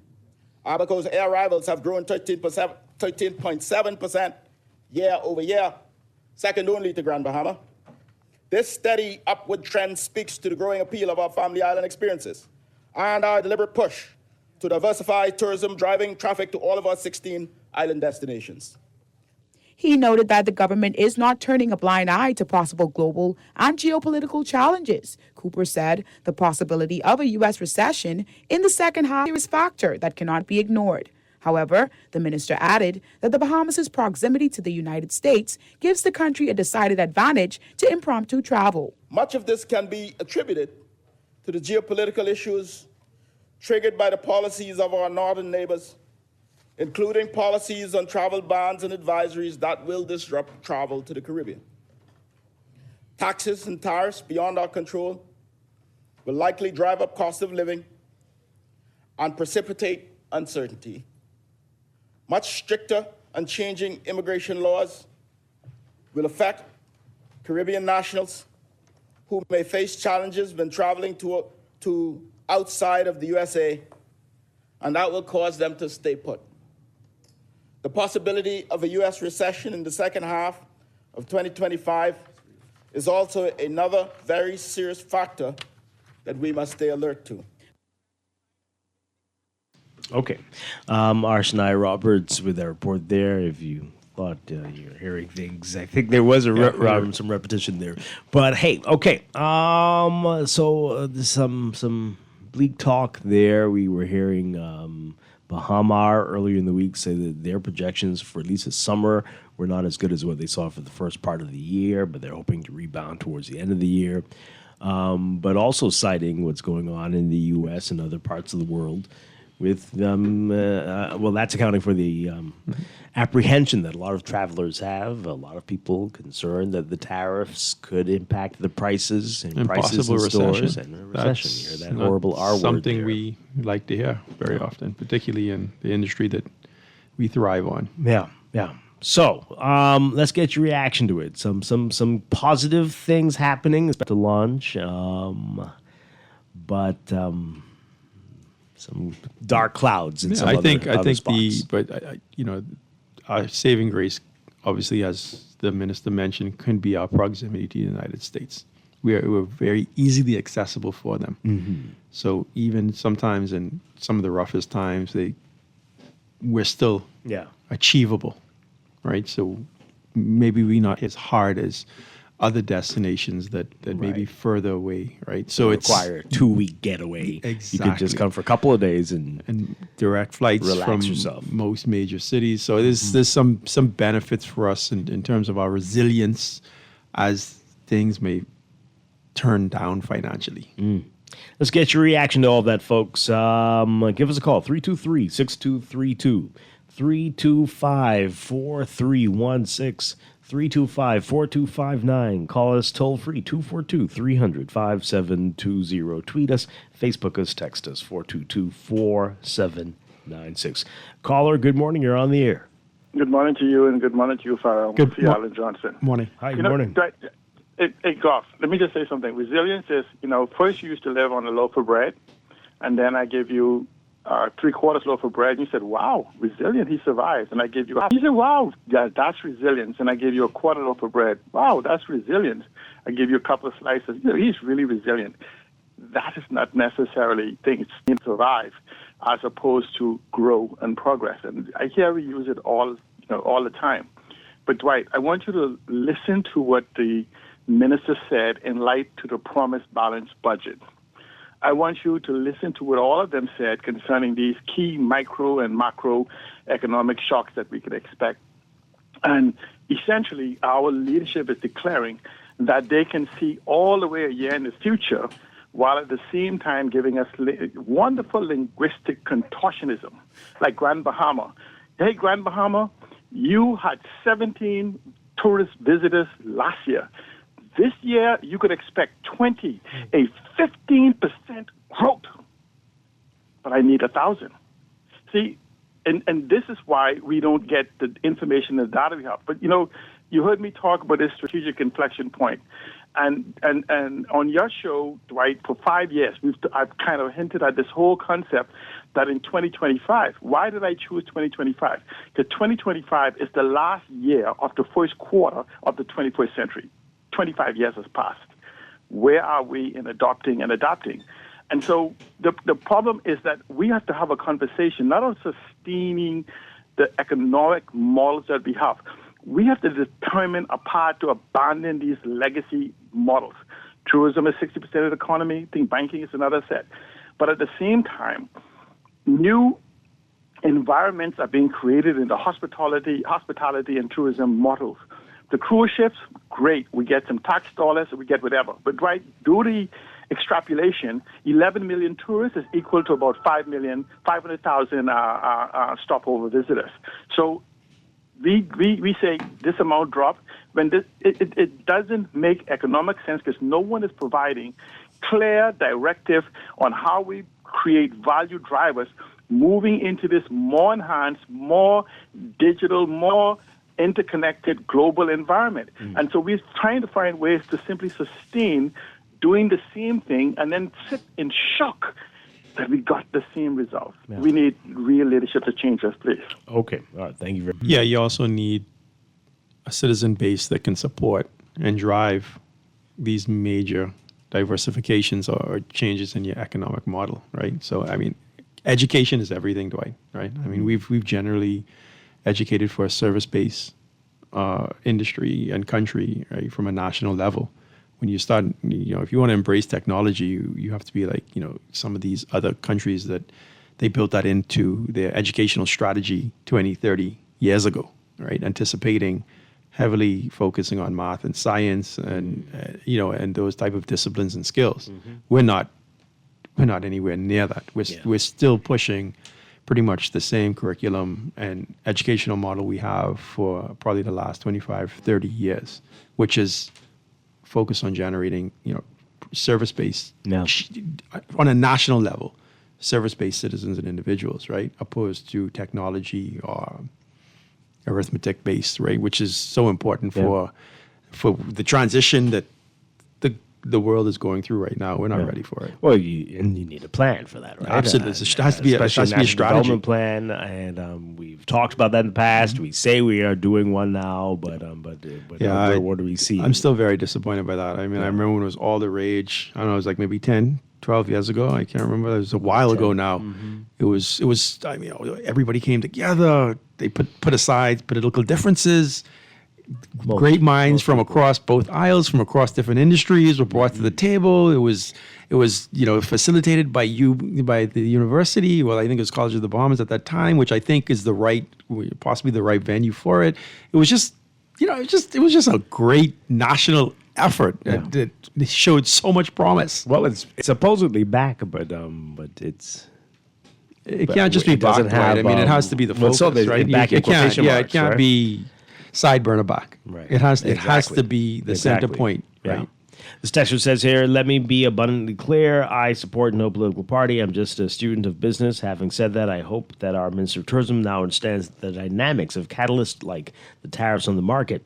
As he is an astute businessman, it is not surprising that he is getting ahead of the game by announcing headwinds as it relates to tourist arrivals. I say this as when we had COVID, which did the economy even much more harm. It's interesting how the talk was on the previous government not doing enough during and after to stimulate tourist arrivals. Okay. This person says here,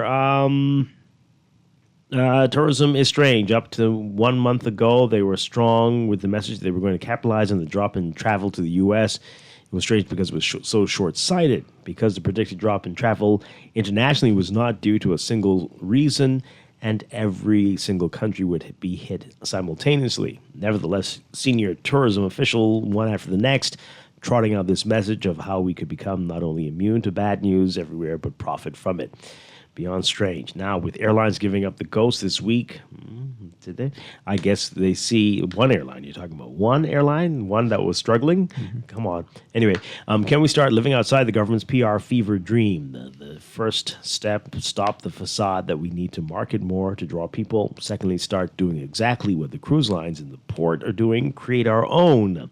And our own beautiful, fun, interesting, well-manicured destination at a place called the Bahama Islands. Well, you're on to something with that last part. People have been saying that for years. What is it? Not rely on the resorts to frame what the Bahamas is all about.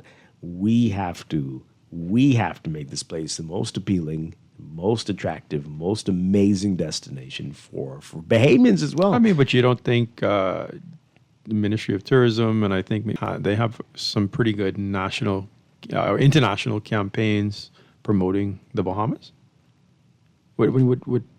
I mean, we also have these gigantic. What do you see in those campaigns? Resort destinations that also have an obligation for marketing and. Yeah, well, they PR don't as market well. the country; they market their resorts. Understandably, and right? then when I mean, they've made major investments. So, and all the ads for the Bahamas show a beach, somebody on a horse on a beach, and a pig on the beach. What do you see? Do you see anything that shows? Oh, I want to go and see that, other than a beach. Junkanoo. Right. Let's take this call really quickly. Call. You got about 30 seconds.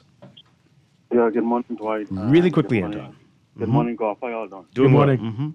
Okay, good morning to the nation.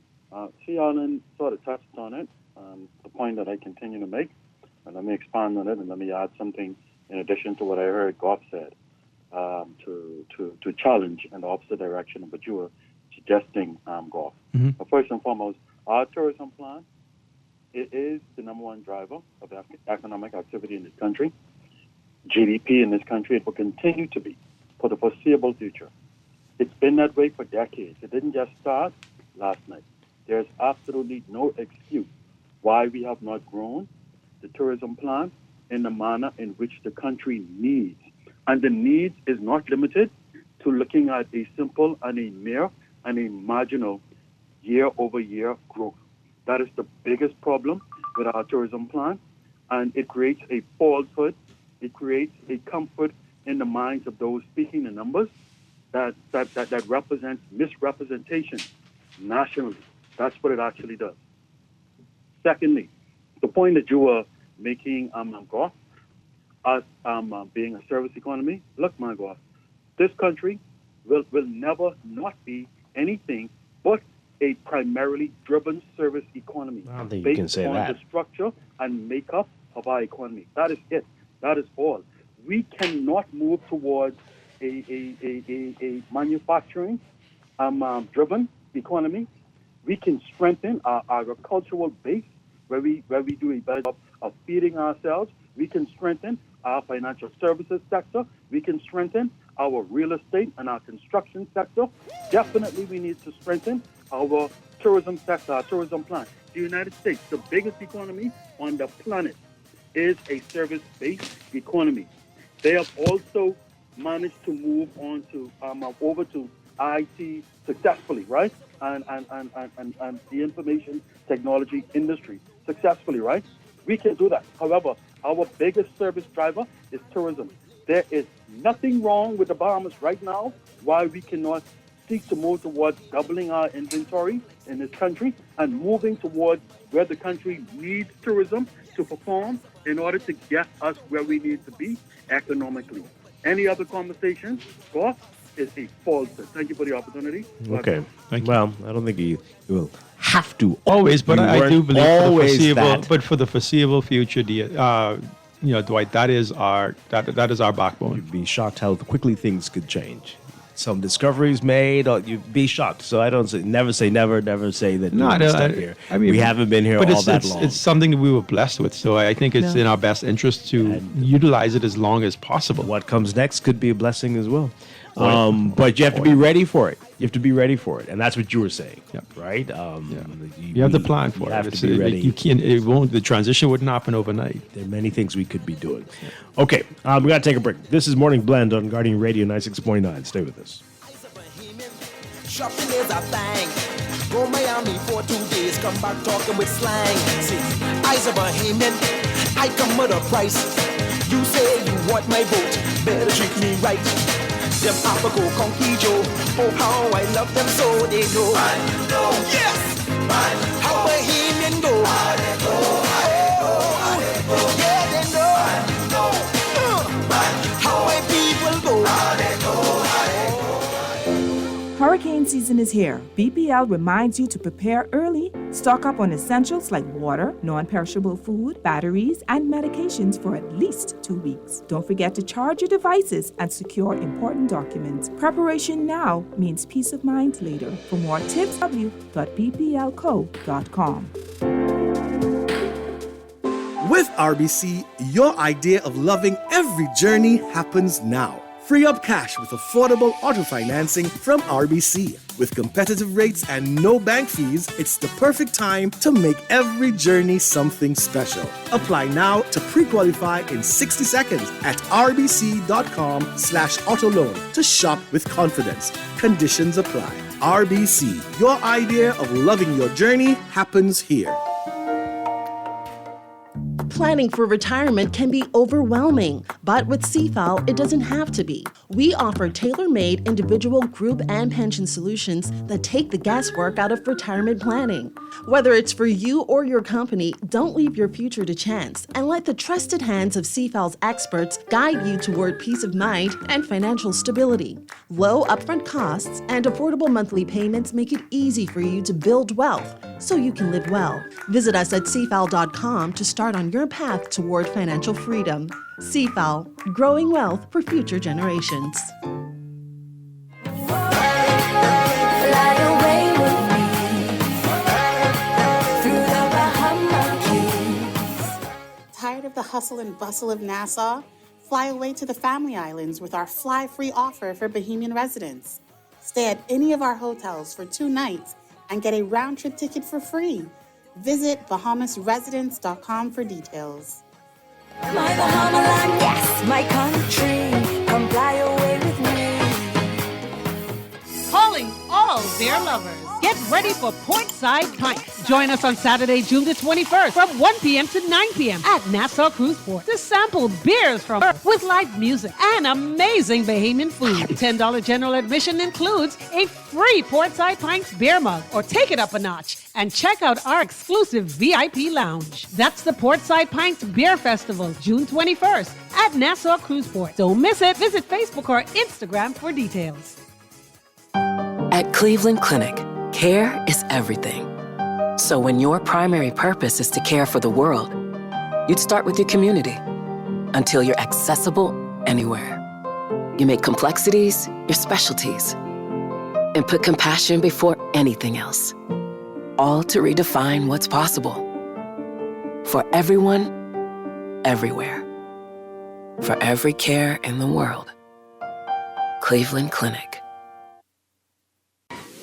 The views and opinions of the hosts and guests are their own and do not necessarily reflect the views of the management and staff of Guardian Radio. Wake up, it's a new day. Wake up, it's a new day.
Good morning and welcome to Morning Blend Business on this Friday, June 13th, 2025. Welcome back to our Morning Blend listeners. Once again, I'm Dwight Strachan along with Farrell Goff. Coming up in a bit, we're going to be talking about corporate readiness, response to recovery from hurricanes in our Safe and Sound series. But right now, we are talking about your health and stem cell injections for joint inflammation and other health issues. We're very pleased to have with us rheumatology specialist Dr. K. Neil Parker. Good morning. Great to have you with us. Good morning, Dwight. Good morning. Pleasure to be here. All right. So, stem cells. Yes. So, when we talking about a new form of medicine that's emerging globally, and it's called regenerative medicine. Mm-hmm. Regenerative medicine really is a type of medicine, an approach to medicine that pretty much acknowledges that God is smarter than us. And what is that? What do I mean when I say we want to line up the approach to disease and pathology with the way that the body actually heals? And so we look at certain areas of the body. In particular, my area of specialty as a rheumatologist is largely bones, muscles, joints, tendons, ligaments. And to these common maladies, the most common of which is arthritis, and in particular osteoarthritis, we take a look at how can we approach this problem in a natural, holistic way that minimizes trauma, that minimizes surgery, that minimizes cost, and that provides the best of available technology and knowledge to be brought to bear. And when we say stem cells, we are talking about adult stem cells, otherwise known as mesenchymal stem cells, that are found in high concentrations in adults, highest concentrations in the fat and in the bone marrow. So many people think of the fat as all bad, but your fat actually contains a number of these stem cells. And what they do in adults is they mediate inflammation, they mediate healing, they reduce autoimmunity, and they can travel to areas of pathology and promote healing, much like an architect would go to a site, and if the workers at the site are not building according to plan, he doesn't necessarily come in to do the work, but he can orchestrate the work and ensure that things are going well and improve the trajectory of what's happening. I don't know much about stem cells, but would it be my own stem cells Yeah, that would be correct. used on me, or Yeah. would it be outside? Maybe that's an obvious question. That's a good question. No, I was gonna ask the same thing. More fundamentally, the stem cell used to be a controversial topic because obviously at the very beginning they were sourced from embryos, which is a questionable practice. The stem cells that people use now that don't come from their body are tissues of healthy live birth mothers. So there's no death, there's no killing, and these are healthy, well vetted, well tested females. And from their birth tissue, you can actually get stem cells that don't come from you, and that can be given to you in injections, that can be given to you IV. If you're able to, can you speak to why like embryos and birth mothers, like why is that such a critical time to harvest or collect stem cells? If you could explain. That's fine. The younger as you grow, we all develop according to a plan that's laid out in the DNA of each individual, and we all grow from a single cell to a multiple cell, and so the stem cells at different stages of development have different potentials. So the potential of stem cells can become any type of cell, and then as you grow and differentiate into different tissues, and as you get older, the stem cells lose their ability to become multiple different types of cell and become more and more specific.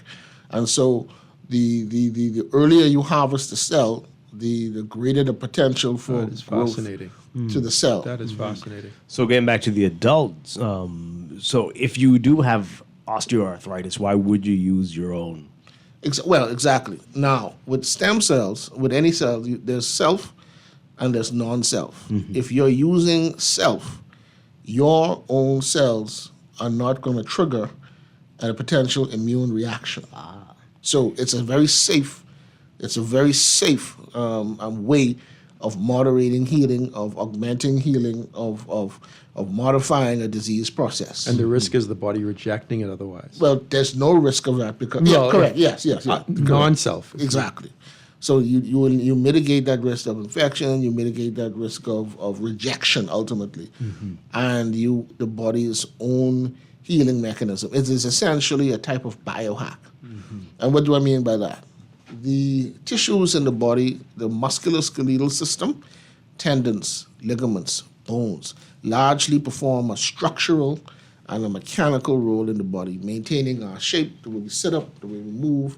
And so that the body sacrifices circulation for strength, a certain type of strength. For example, the skin, even though it is tough, cannot maintain an organized structure. But the skin has the most extensive network of vessels right beneath it. So if you were to say cut your skin, within seconds, there's bleeding, but that bleeding stops. And then you get a seal within minutes. And then after that, within a few days, you get new skin.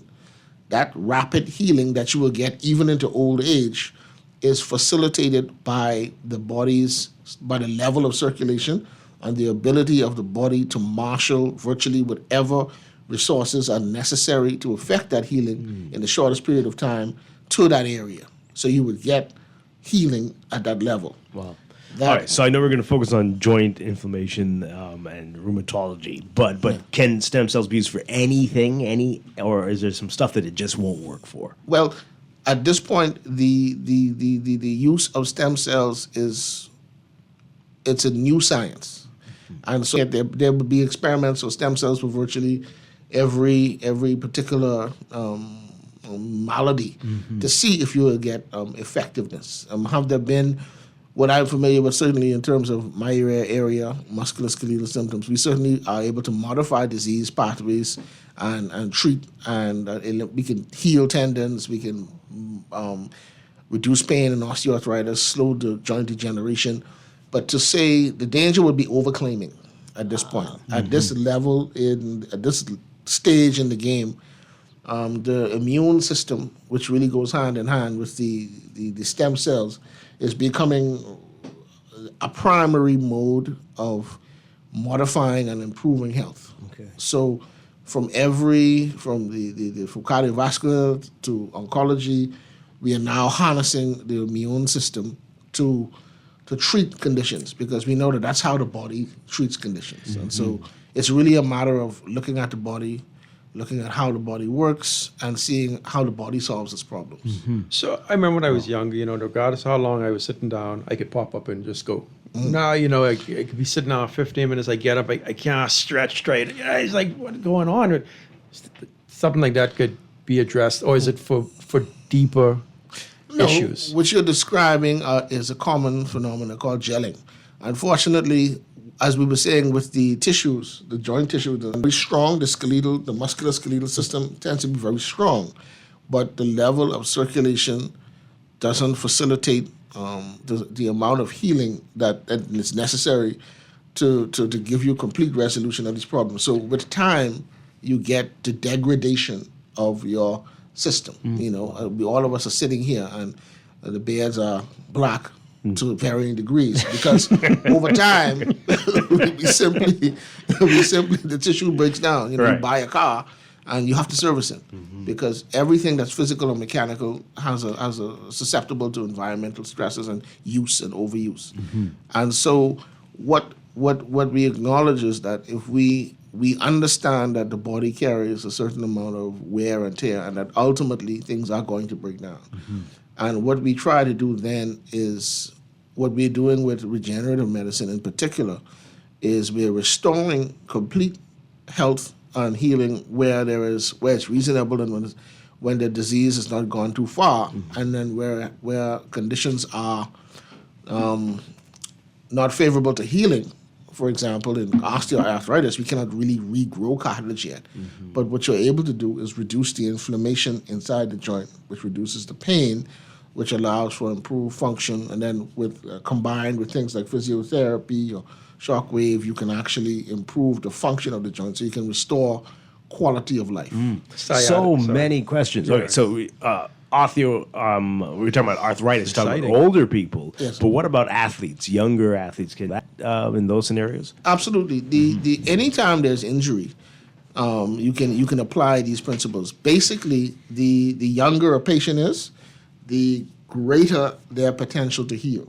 And so, not that it doesn't work for elderly people, because it does. I mean, I have patients in their 70s and even some in their 80s. But the younger you are, the more you will potentially benefit from this type of treatment. For example, I've treated athletes who had severe injuries, and they responded in terms of the improved pain, improved mobility.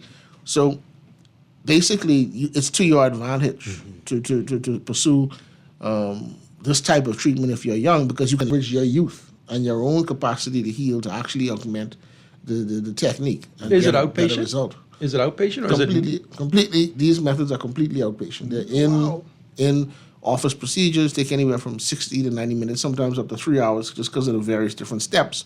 But patients walk in and they walk out. Let's go through the steps, Dr. Parker. How does it work? So I come in there, what needs to happen? So the first thing is, like in anything else, you looking at the why.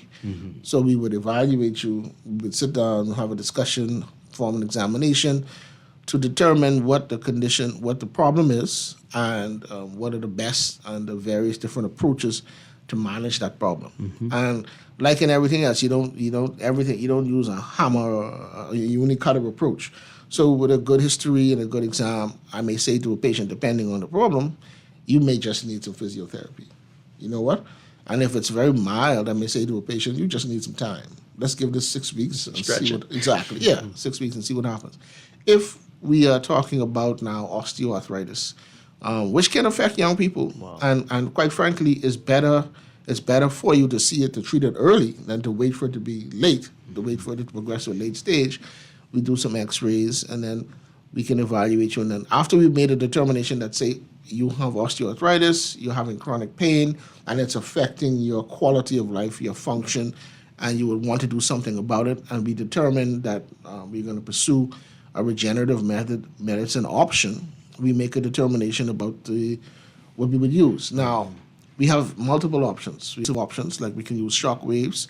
We have invasive options where we can use platelet-rich plasma, where we take blood and we harness the platelets. Because you use a shock wave. I mean, I have no idea what you mean by that. It sounds not. Oh yeah. Well, so we have also begun to recognize that you can harness energy and elicit biological responses from that. So a shock wave is an acoustic wave. You could think of it as a powerful sound wave. When you hear the thunder roll after a lightning flash, that's a shock wave. Those types of things that, when it's bad enough, they break windows and cause car alarms to go off. But you can generate that mechanically. You can generate that in a machine, harvest it, and focus it into tissue. And then that has biological effects that improve circulation, that reduce inflammation, that modify healing and drive tissues away from a chronically injured state to a healing state. And you're doing this right now? Yeah, correct. We have shockwave machines in the office that actually provide that service. So you can actually get a patient from a non-healed, chronically injured state to a healed state, get them over the hump, as it were. So how do you determine if you do self or non-self? Is that for the the receptiveness of the patient to collect their own? So what cells? I would say is that the non-self outright, when you're talking about that stem cell, that's at the far end of it. You're talking about a very high-end, high-intensity investment facility. So that is not an outpatient procedure. Generally speaking, it's not something that I'll be set up to do, but it's at the far end of the spectrum. And for what we need to do, we don't really need to resort to necessary that. Exactly. Not saying that if you got the 30 grand or 100 grand to spare and you want to try it, it is not a bad idea. And in the future, to be frank, it may be integrated into regular healthcare, but we are at the early stages now. With the regenerative methods that we are employing, these have been around since the early 2000s, in some cases the 1990s, and they have been employed. It started at the high end. This is how Kobe was able to extend his career, how Nadal was able to return to the game, basically with the platelet-rich plasma. And so what we do is, based on the degree of injury, we determine what we would use. So the platelet-rich plasma harnesses the platelet, which is in circulation. We harness that with a simple blood draw. We then, in a centrifuge, isolate the platelets, and then we can, under ultrasound guidance, inject it into joints, ligaments, tendons. With more severe injury. And all that could happen in one Absolutely, sitting? yeah. Okay. That's the simplest of procedures. You're talking about 90 minutes. Okay. Harvest, then we process it with a centrifuge, and then under ultrasound guidance, we inject it either into the joint, to the ligament, to the tendon. Do I go under or local anesthesia? No, local anesthesia. There's no. You can bring someone to hold your hand if you wish. Yeah, I don't like needles, so I need to bring somebody. Yeah, most people don't. But generally speaking, it's minimal discomfort. Now, if we wanted to treat more severe conditions, what we would do is we would harness either the bone marrow or the fat. The bone marrow we harness through something called a bone marrow biopsy, and then we just aspirate the bone marrow. It's not as painful as it sounds. I get liposuction around this gut area one Correct. time. I mean, you do all that for me? We do a mini liposuction, basically aspirating. Big liposuction. Well, no, it's enough fat to make I was going to say, can you donate the fat for stem cells? No, that is a more vigorous procedure than You've seen an uptake with your new procedures now, or is it certainly. people are being open to it, Bahamians? What I think is that the Bahamians are aware of it, but they don't necessarily know that it's offered here. That they don't know that we do it locally. A lot of patients will travel for it, thinking that it's something that they can't get here. But with my training and my extensive experience, And your facilities that you have now in place. Exactly. So we do it quite a bit. I'm doing these procedures on a weekly basis. And so ultimately, we're able to help with pain management for severe and advanced osteoarthritis. And also for the younger patients who have strains and sprains that are chronic. Many people think it's normal to limp and for years.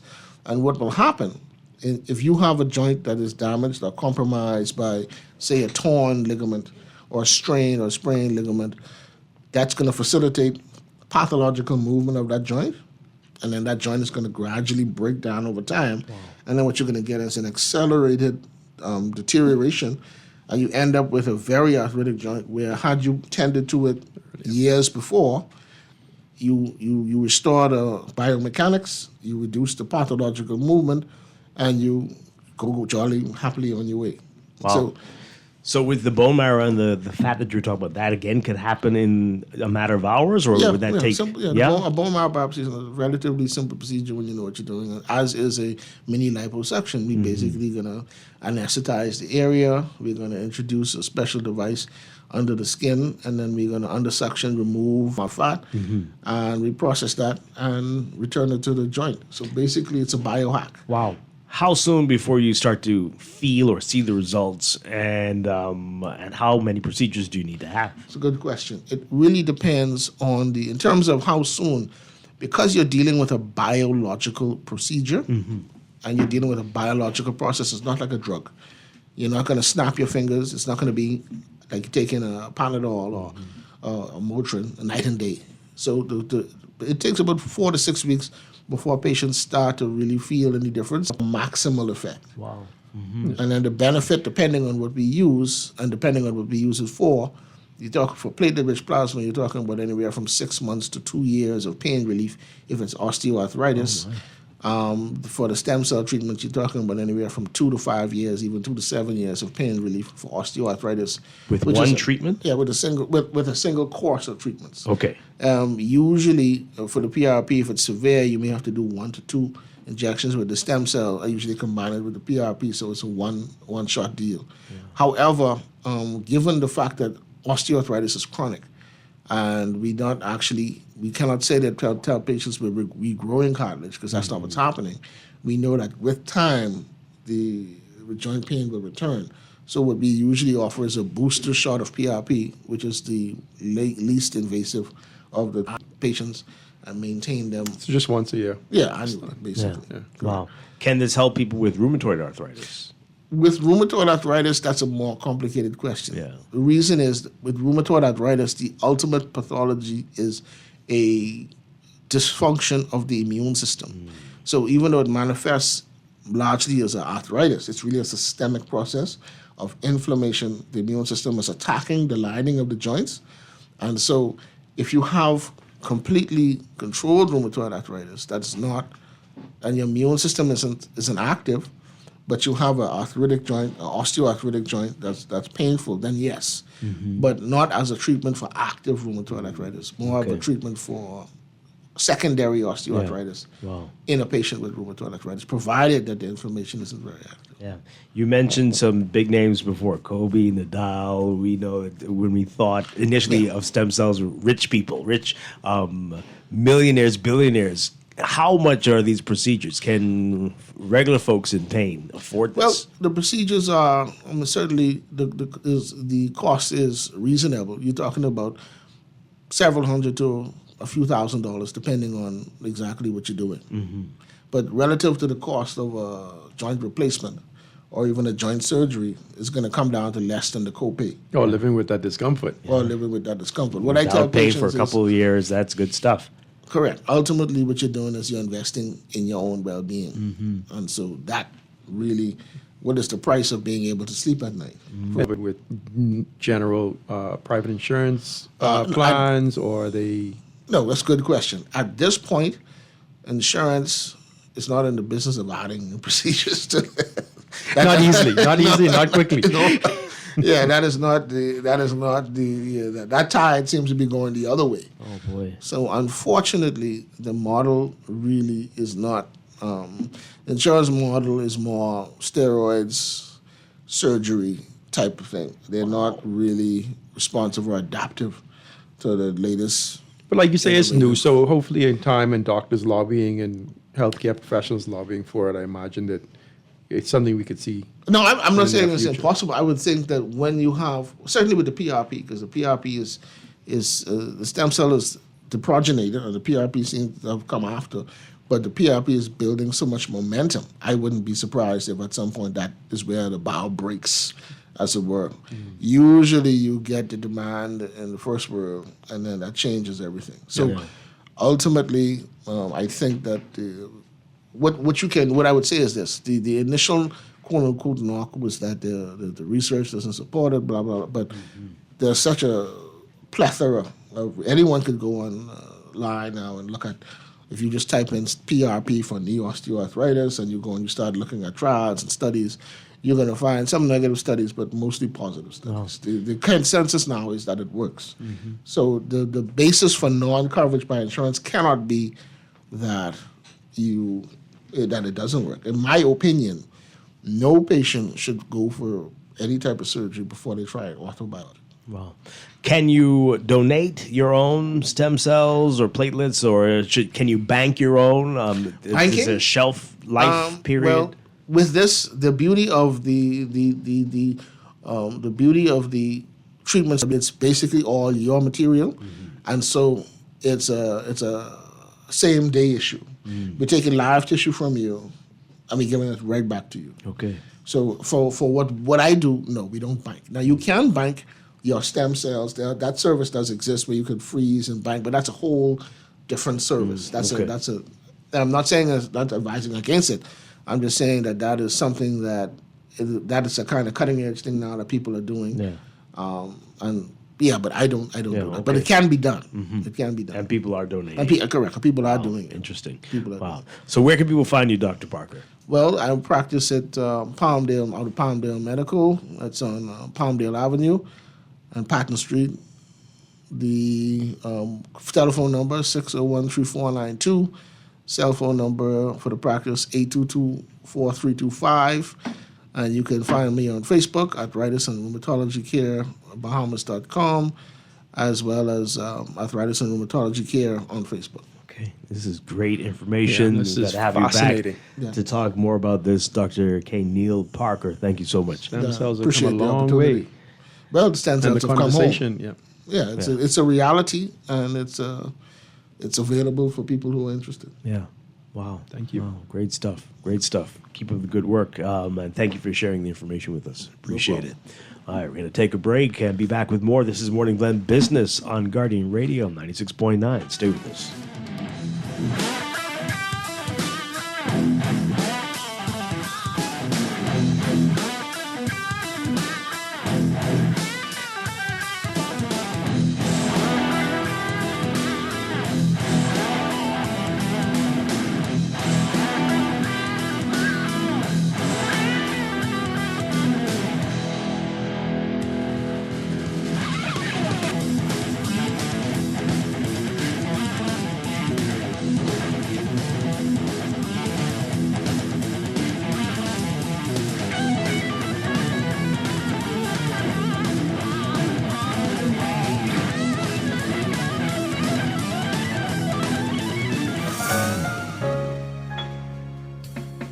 Big plans, unexpected expenses, whatever life throws your way, Fidelity is here with loans tailored to fit any of your personal financial needs. With a quick turnaround and a built-in savings that pays you interest, we make battling unexpected expenses easy. Make that move today. Call 356-7764. Fidelity, we're good for you. You try to rest, roll with the best. For all your printing needs, there ain't no one better, no. For posters and banners, magazines and flyers. For window decals, greeting cards and newsletters. No job too big and there's no job too small. You name it, we can print it. Just give us a call. Let Print Masters bring your masterpiece to life. Located in the Nassau Guardian Building, telephone 302-2361. Pop the top and collect. Check your cap at 700. 2 winners on different islands. Collect.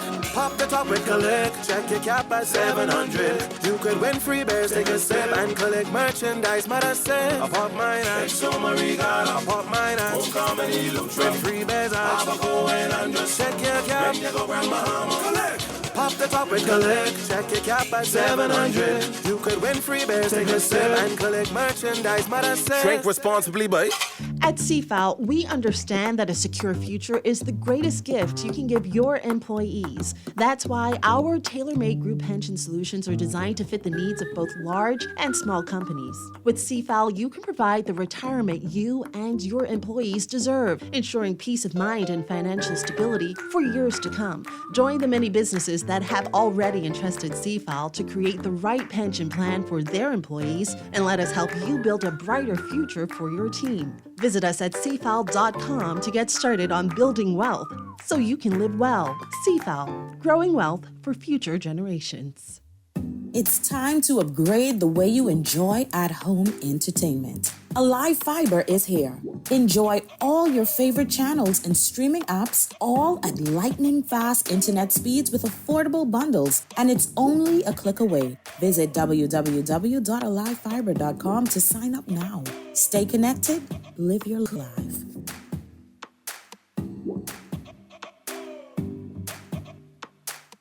With RBC, your idea of loving every journey happens now. Free up cash with affordable auto financing from RBC. With competitive rates and no bank fees, it's the perfect time to make every journey something special. Apply now to pre-qualify in 60 seconds at rbc.com/auto loan to shop with confidence. Conditions apply. RBC, your idea of loving your journey happens here.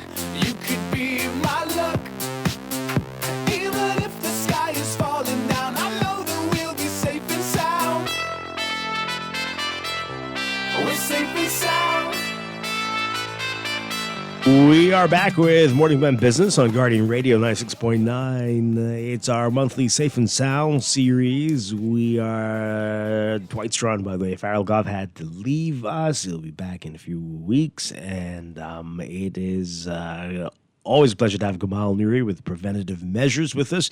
Gamal, good morning. Happy Friday. Good morning, Dwight. Happy Friday. Hope everybody is well. Indeed. And here we are, Friday the 13th, 13 days into the new hurricane season.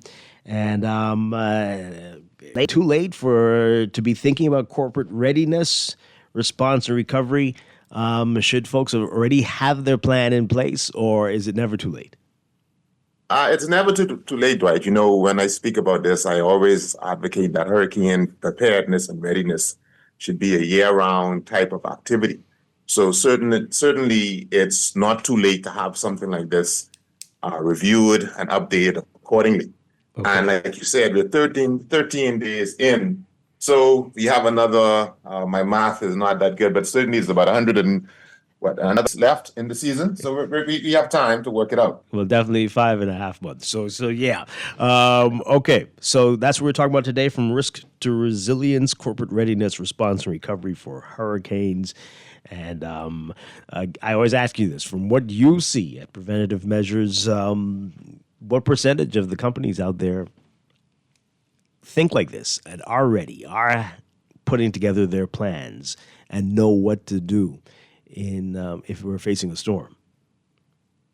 Yeah, what we have noticed in the last, especially post-Dorian, there's certainly been an increase in businesses taking a bit more of a proactive approach in making themselves ready for these types of events. And what we have been seeing also is, considering the reliance on digital and virtual platforms, businesses are certainly ensuring that their IT recovery plans, if only that, are updated and are ready to go. But I remind businesses, because we hear this word in the cloud and virtual, and some businesses, some persons really believe that this is in the that this stuff is someplace floating around in the atmosphere, but it is still a physical site somewhere. So nevertheless, that those virtual and digital platforms still are at risk or prone to physical threats. It's just depending on their jurisdiction where they're resting. Yeah. Wow. Okay. All right. So we're going to look at this from 3 perspectives: readiness, response, and recovery. So let's begin with the readiness. What needs to be happening in that regard? Well, it's always start with the risk assessment, understanding what your risk, what you're exposed to, your critical operations, your personnel, who are those individuals, what types of recovery or what type of strategy you can put in place to ensure that those critical operations, let's say if you're a bakery, it's do you have gas to fuel your ovens? Do you have access to flour, sugar, things of that sort, to ensure that you can continue your process? There's a term that is used, it's called the supply chain. How is the supply chain going to be impacted by a storm or any event? Because these principles can be attributed to any type of disaster or potential disaster, be it man-made, be it natural. So what type of resources do you have in place to ensure that you can have those available if something happens? And obviously, a lot of people forget insurance. Review your insurance. Is your insurance up to date? Is it covering storms? Is the type of events is the insurance covering? So business interruptions, is it covering IT? So all of these things need to be looked at, and the basic of a physical inspection of your facility, the roof, the drainage, the windows. Are these things in proper care? So in the event there is flooding, and the issue isn't that your drainage system is not working per se, but there's a clog, there's a backup somewhere that causes a particular area to flood, or the roof was damaged, or the roof hasn't been repaired or being properly maintained. So things like that you'll be looking at in that initial risk assessment and planning process. So who should be doing this? The boss? Should it be a team? Does it depend on the size of the company? Should you hire somebody externally? What do you recommend? Depending on your personnel, and it's a good point you bring up, Dwight. Who do you have working and what type of business are you in? Is your expertise in that particular area?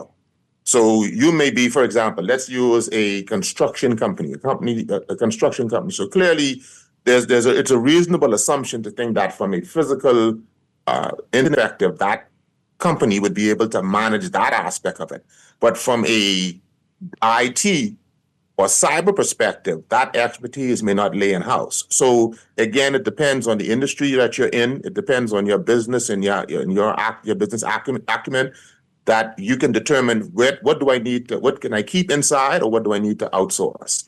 And that's again knowing your business. And all of this is a part of your readiness process. Wow. So using an example like a construction company, you may be able to handle the physical review and maintenance of your building to ensure that it's able to sustain a hurricane type event, but you may not have that acumen as it pertains to digital IT services to ensure that your processing and your payment systems remain online in the event you're impacted in that vein. Mm-hmm. Yeah. How frequently should you do this, and exercises, drills? How much should that be happening at your company? How much time should you dedicate to that? You should be dedicating this at least every quarter. You should ensure that there's some type of training, some type of review going on every quarter. There are some industries where if you hire a new person, that's going to require training and updating to ensure that individual knows their role. That's a bit aggressive, and financial institutions, energy institutions, people that are dealing with healthcare, or there's always some type of training going on to ensure that individuals delivering that service or a part of the process are always up to speed. Now, that may be too aggressive for a smaller entity, but certainly every quarter there should be some type of review, some type of training to keep everybody on the same page. And that goes hand in hand with reviewing of your policies and your procedure, of your business continuity, hurricane readiness plan. And all of these things should be overlapping. Mm-hmm. I've said, before that your readiness is really going to be based on how you operate daily. If you're running every day your business, chasing fires and working haphazardly, then your response is going to be the same. That's just how it happens. Wow. And again, do you need some outside help with some of this stuff, or can you do it on your own? Well, certainly, I would advocate having an outside entity come in, like preventative measures, so we can provide an objective and a unbiased view of what you're doing. In many instances, we had the cliche: a fisherman never calls his fish stink. And that happens. You get complacent because, this is the norm. This is what we do, and we've been getting by it. And certainly there are instances, the consideration is cost.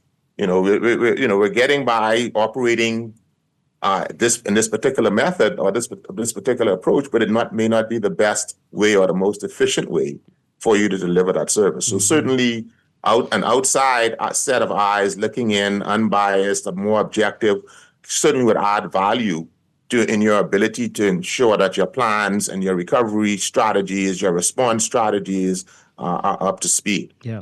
Okay. All right. So let's move on to response, corporate response. This is what are we looking at here? After a storm, or is this what do we mean specifically? So with the response, that is the activation. That is you managing the incident as the incident is occurring. So for again, the fire, there's a hurricane, there's a flooding, right? Who does what? And I think this goes back to your question now about who's doing what. Should it be management? Should it be the employee? Should it be an outside service? This is where you would have already determined that. And now you know who is assigned to delivering that particular remedy for that aspect of the incident. Mm-hmm. And that's important to know, to identify individuals or have already done this, because this goes back to your readiness phase. You would have already identified individuals who know what the trigger is for them to move. They don't need for someone to say, move, plan has been activated. I know that my role is to do A, B, C, X, Y, Z, and I start that process and I begin a reporting process to the crisis management team so that they are aware of where I am in the response process. Yeah. Wow. Okay. All right. And everybody, as you say, should know exactly that you are responsible for this. You have to define roles. Yeah. You have to define roles. And going back to, you go into entities and they have roles defined, but they don't have the person assigned to that role. Right. So we know we need to put out the fire. We know we need to get a fire department, but who's doing that? Mm-hmm. And it's left very up in the air with no one specifically and naming that individual. What I find as well when I review plans is that the plans would say that the operations manager would be assigned to a particular task, but they haven't named that, because there's nothing like having your name in black and white. To ensure that your operation manager, who is Gamal Nuri, would be doing this. And then who is my alternative? Who is the backup in the event that primary person is not in?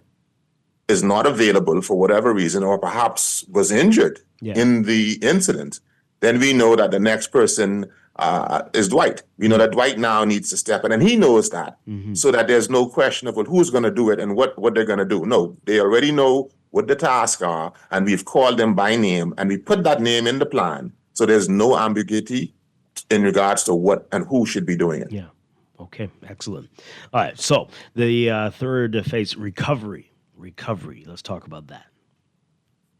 So recovery is, in many instances goes hand in hand with the ability to remove or mitigate that particular incident.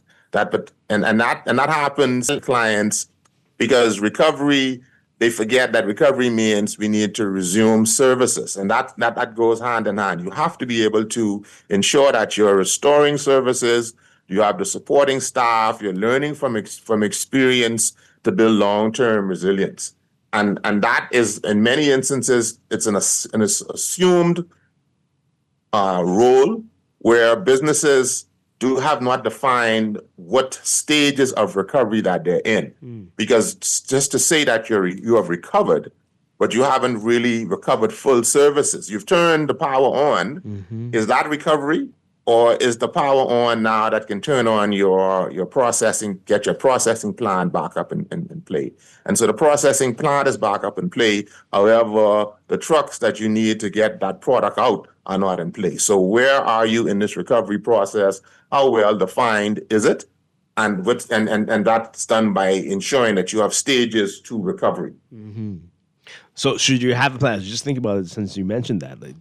Should you have a special plan if, let's say, okay, we're back, the electricity's on, but we don't have telephones, and so we need to do this, or we have no water, but we have all these other things. How do you, as you say, determine that you fully are recovered? What do you do when you're, and it's beyond you, it's external, the issues that are challenging your business? What do you do in situations like that? You have the plan, and that's what a plan is. A plan is all of those variables have been looked at. You make a good point. Okay, we're back up and running, but the phones are off, and that's out of our control. That's an issue provided by the service provider. Then how are we going to continue business? So have we fully recovered? No, we haven't. What are the alternatives? And that goes again back to one of the points we made earlier. That may be just insurance. We have to accept it for what it is, because if we don't have communications and we haven't gotten an alternative, then how can we do business? And the challenge with that, of course, and this occurred with me, a client several years ago in the Family Islands. It was a foreign client. They had the resources to get satellite phones. They went out and they had a secondary communication system. But guess what the problem was, Dwight? The problem was there was no one else on the island who had a phone. So your phone is up and running, but the phone system for the entire island was out. So your ability to reach out to resources locally is diminished. It's gone. So here you have your recovery may be 100%, but the immediate community is not up to that tier. Yeah. This client was had a higher recovery percentage than the government, and so you found that the public sector resources, police, had to utilize their communication system to communicate externally to the rest of the country. So you see where what level of recovery is going to be impacted as well by the community, the country, the industry that you're in. Wow. A few minutes ago. And I want to know, from what you've seen, have lessons been learned from Dorian? We know a lot of companies have high turnover. People who were there and experienced stuff remember that this happened and that didn't happen, so we know the next time to do this. But what if you're not there anymore? What if those people have moved on? It's been a while since we've faced, thank God, a major storm. What do you do in that situation where people just don't remember what to do? If people don't remember what to do, right, that's a good question. If you don't remember what to do. It's so long. We're relatively new. Some those people retired. They have passed on. They went to a new place. Oh boy, what do you do now? A storm's coming. Yeah, and again, if persons have, and this goes to the question you asked about training. There should be some tier at the onboarding process that gives persons some or access to information in the event something happens, because that can happen. There's been scenarios that I'm aware of, more so case studies, because I'm not aware of anything locally, where individuals were very new to the business and they were placed in a role or a response role that they were not aware of, and the only thing they had was a manual, right, with which they had to work with. And so back to readiness. Readiness means that if worst case scenario, the janitress is the only person there, there should be some checklist that individual should be able to do. If it only means that they know where to find a cutoff switch and just shut everything down. If they only know that your role in this incident is calling the police or calling fire services. So that's a level of training, that's a level of awareness, so that at minimum they can do something. It's nothing worse, having someone there, for the individual, but they have no clue of what they should do. If not only the first step. Yeah. Yeah. Wow. And I want to go back to your point about Dorian, because I think what we see happening, and this is more from a community perspective, right? We see, this was reported a few weeks ago, and it is, and in some instances, it may not be seen as preparedness or readiness, but certainly it is, because when we see the ongoing development of these, how should I say it, unauthorized communities, right? If something happens, it's from a humanitarian perspective, government and the community have to respond. But if we're not ensuring that communities are properly regulated, there's proper building codes in place, there's not the right drainage systems, and we allow these communities to develop, again, speaking about Dorian, and we see now how that impacts our ability to respond, because we now is not regulated or is allowed to get back to that state in the first instance. So we have to be very careful of that moving forward in any community. This is why we have building codes. This is why we have certain rules and regulations in place, so that in the event something happens, we already have a platform or a base point to move from. Indeed. All right, so this final question here, this might be more for our HR series, which is next week. But what do you do if you've got employees who say, hey, I only work here, I don't want to be responsible for this, I don't want to have to act like the go-to guy in the hurricane or whatever happens. You gotta, no, I'm not doing it. What do you do in situations like that? Well, certainly during the onboarding process, these things should have been disclosed, what certain expectations are. And the business should have made a determination, do we want this person on our team? Because reality says that things would happen, and you're going to be expected to take on certain roles that are not necessarily in the normalcy of your operation. So the business needs to make individuals aware during onboarding, during the interview process. Hey, if there's a fire, are you at minimum going to call 911? Are you prepared to assist someone in evacuating from the premises? And that speaks to the nature, the character of that individual. Do you want that person on your team in the long run? Now, if that person is already in play, they've been with the business 5, 10, 15 years, and they have a change of heart. Like we say, they just ain't on that run no more. That requires some. I guess we definitely need to speak more with HR and legal as to what can we do about this individual. Right. 15 years in, and they just say, no, you know what? I just about me. I'm not concerned about the place burning down. I'm not concerned about that. There's someone on that second floor who may need some assistance in evacuating. I just grab in my bag and I run it. Yeah. Now that's something I would leave for legal and HR experts to explore. What do we do with something like that? Yeah. With an individual like that? That's a character issue. That's a character issue. Yes. Or maybe trauma. Maybe they were in Dorian and don't want to have to ever think about that stuff again. Perhaps, who knows? But I hear you. Let's take this call really quickly. We're running out of time. Good morning, caller on the air. It's our Safe and Sound series. Hey, morning, Dwight and your guest. How are you doing? Doing well. Hey, right, I just want to tell your guest for a second, right, that's the difference between a job and a career. If someone sees what they're doing as a job, trust me, they're watching the time. They're only doing what they're supposed to do, nothing other than what they are paid to do. But if an individual sees their job as a career, they would automatically do things outside of what they're paid to do. But a lot of people only have a job. They work in 9 to 5. Outside of what they're supposed to do, they ain't doing it because they see it just as a job. They're watching the clock and everything, and that's just the reality of life. Okay. All right. Thank you very much. Appreciate it.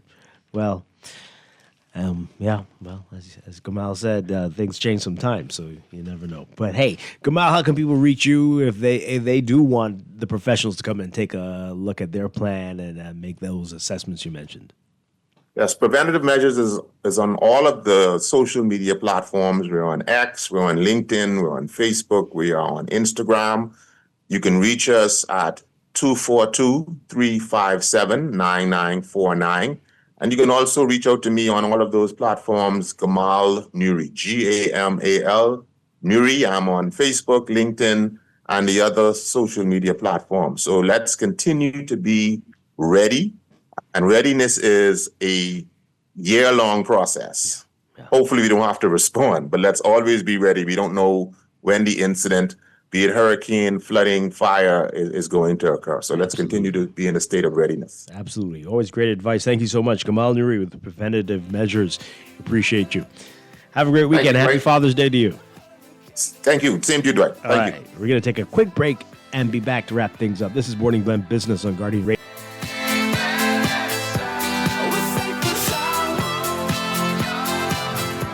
Item? Are you tired of limited choices? I'll have the one item on the menu, thank you. Wow! So many choices. Why settle for less when you deserve more? When it comes to the ways you pay, the more, the better. With a variety of payment options available, you can enjoy the freedom to choose what works best for you. Choose freedom. Choose flexibility. Choose from the full menu of payment options. The future of pay is digital. It's official. The BYD showroom is now open at the mall at Marathon, and it's like a portal into the future. Sleek rides, cutting-edge tech, all from the world's #1 electric car brand. Slide through for a free coffee at the Dream Bar and let the Easy Car Sales team show you why everyone's falling in love with electric. Rain or shine, it's cool, comfortable, and convenient. Open 10 to 6 daily through the food court entrance at the mall. Your electric journey starts now. It is time for your morning business report brought to you by CFAL. The government has received credible interest from investors for the construction of 2 hotel developments and 1 major entertainment development in downtown. This could potentially change the landscape of the area, according to Deputy Prime Minister and Tourism Investments and Aviation Minister Chester Cooper. Speaking during the budget debate yesterday, Cooper says the government is committed to revitalizing downtown Nassau. He says that it will take partnerships between the government and the private sector to bring downtown Nassau back to life. Cooper also saying the Bahamas is being mobilized to fill the gap left behind by Silver Airways, which notified its customers on Wednesday that it was ceasing operations after Chapter 11 bankruptcy challenges. Cooper, speaking again during the budget debate, says that Bahamas Air will begin to fill routes left behind by Silver near the end of this month. Cooper said the Ministry of Tourism has already been strategically using Bahamas Air to connect the Family Islands to key source markets in the U.S. and to increase flight frequency during peak periods in the year. Silver flew to Eleuthera, Bimini, Freeport, Exuma, and Abaco.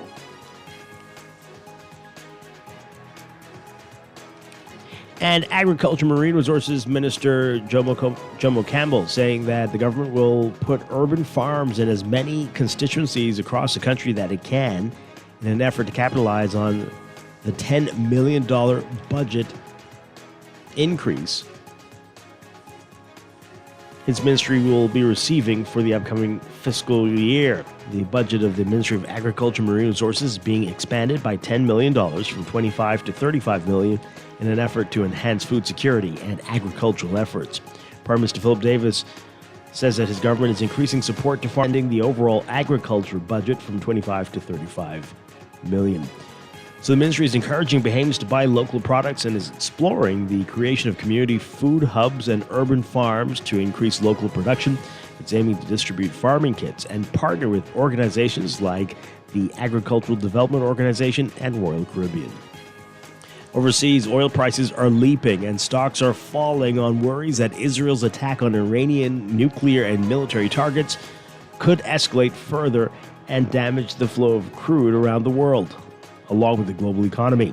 The S&P 500 down 0.7% in early trading today and on track for its worst day in more than 2 weeks.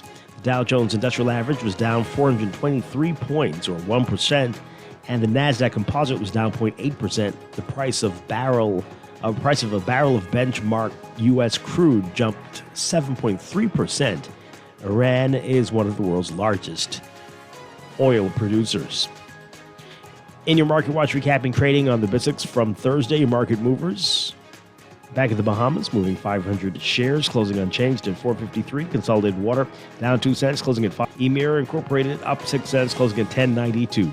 The BISX All Share Index closing at 3,025.40, up 0.04. That's your Market Watch, and that is your morning business report, brought to you by CFAL, growing wealth for future generations.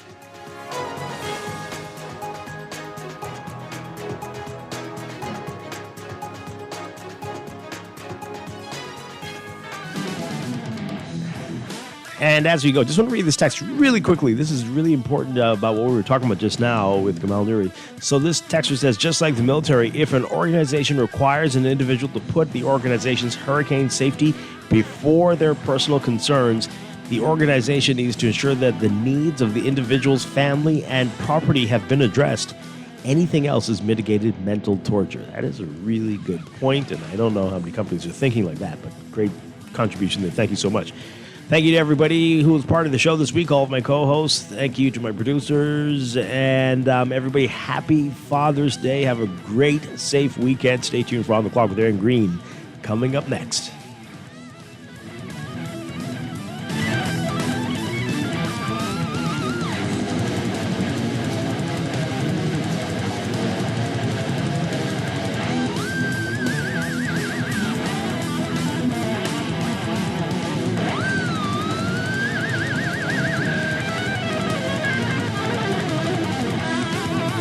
This is Guardian Radio 96.9 FM, streaming on GuardianTalkRadio.com.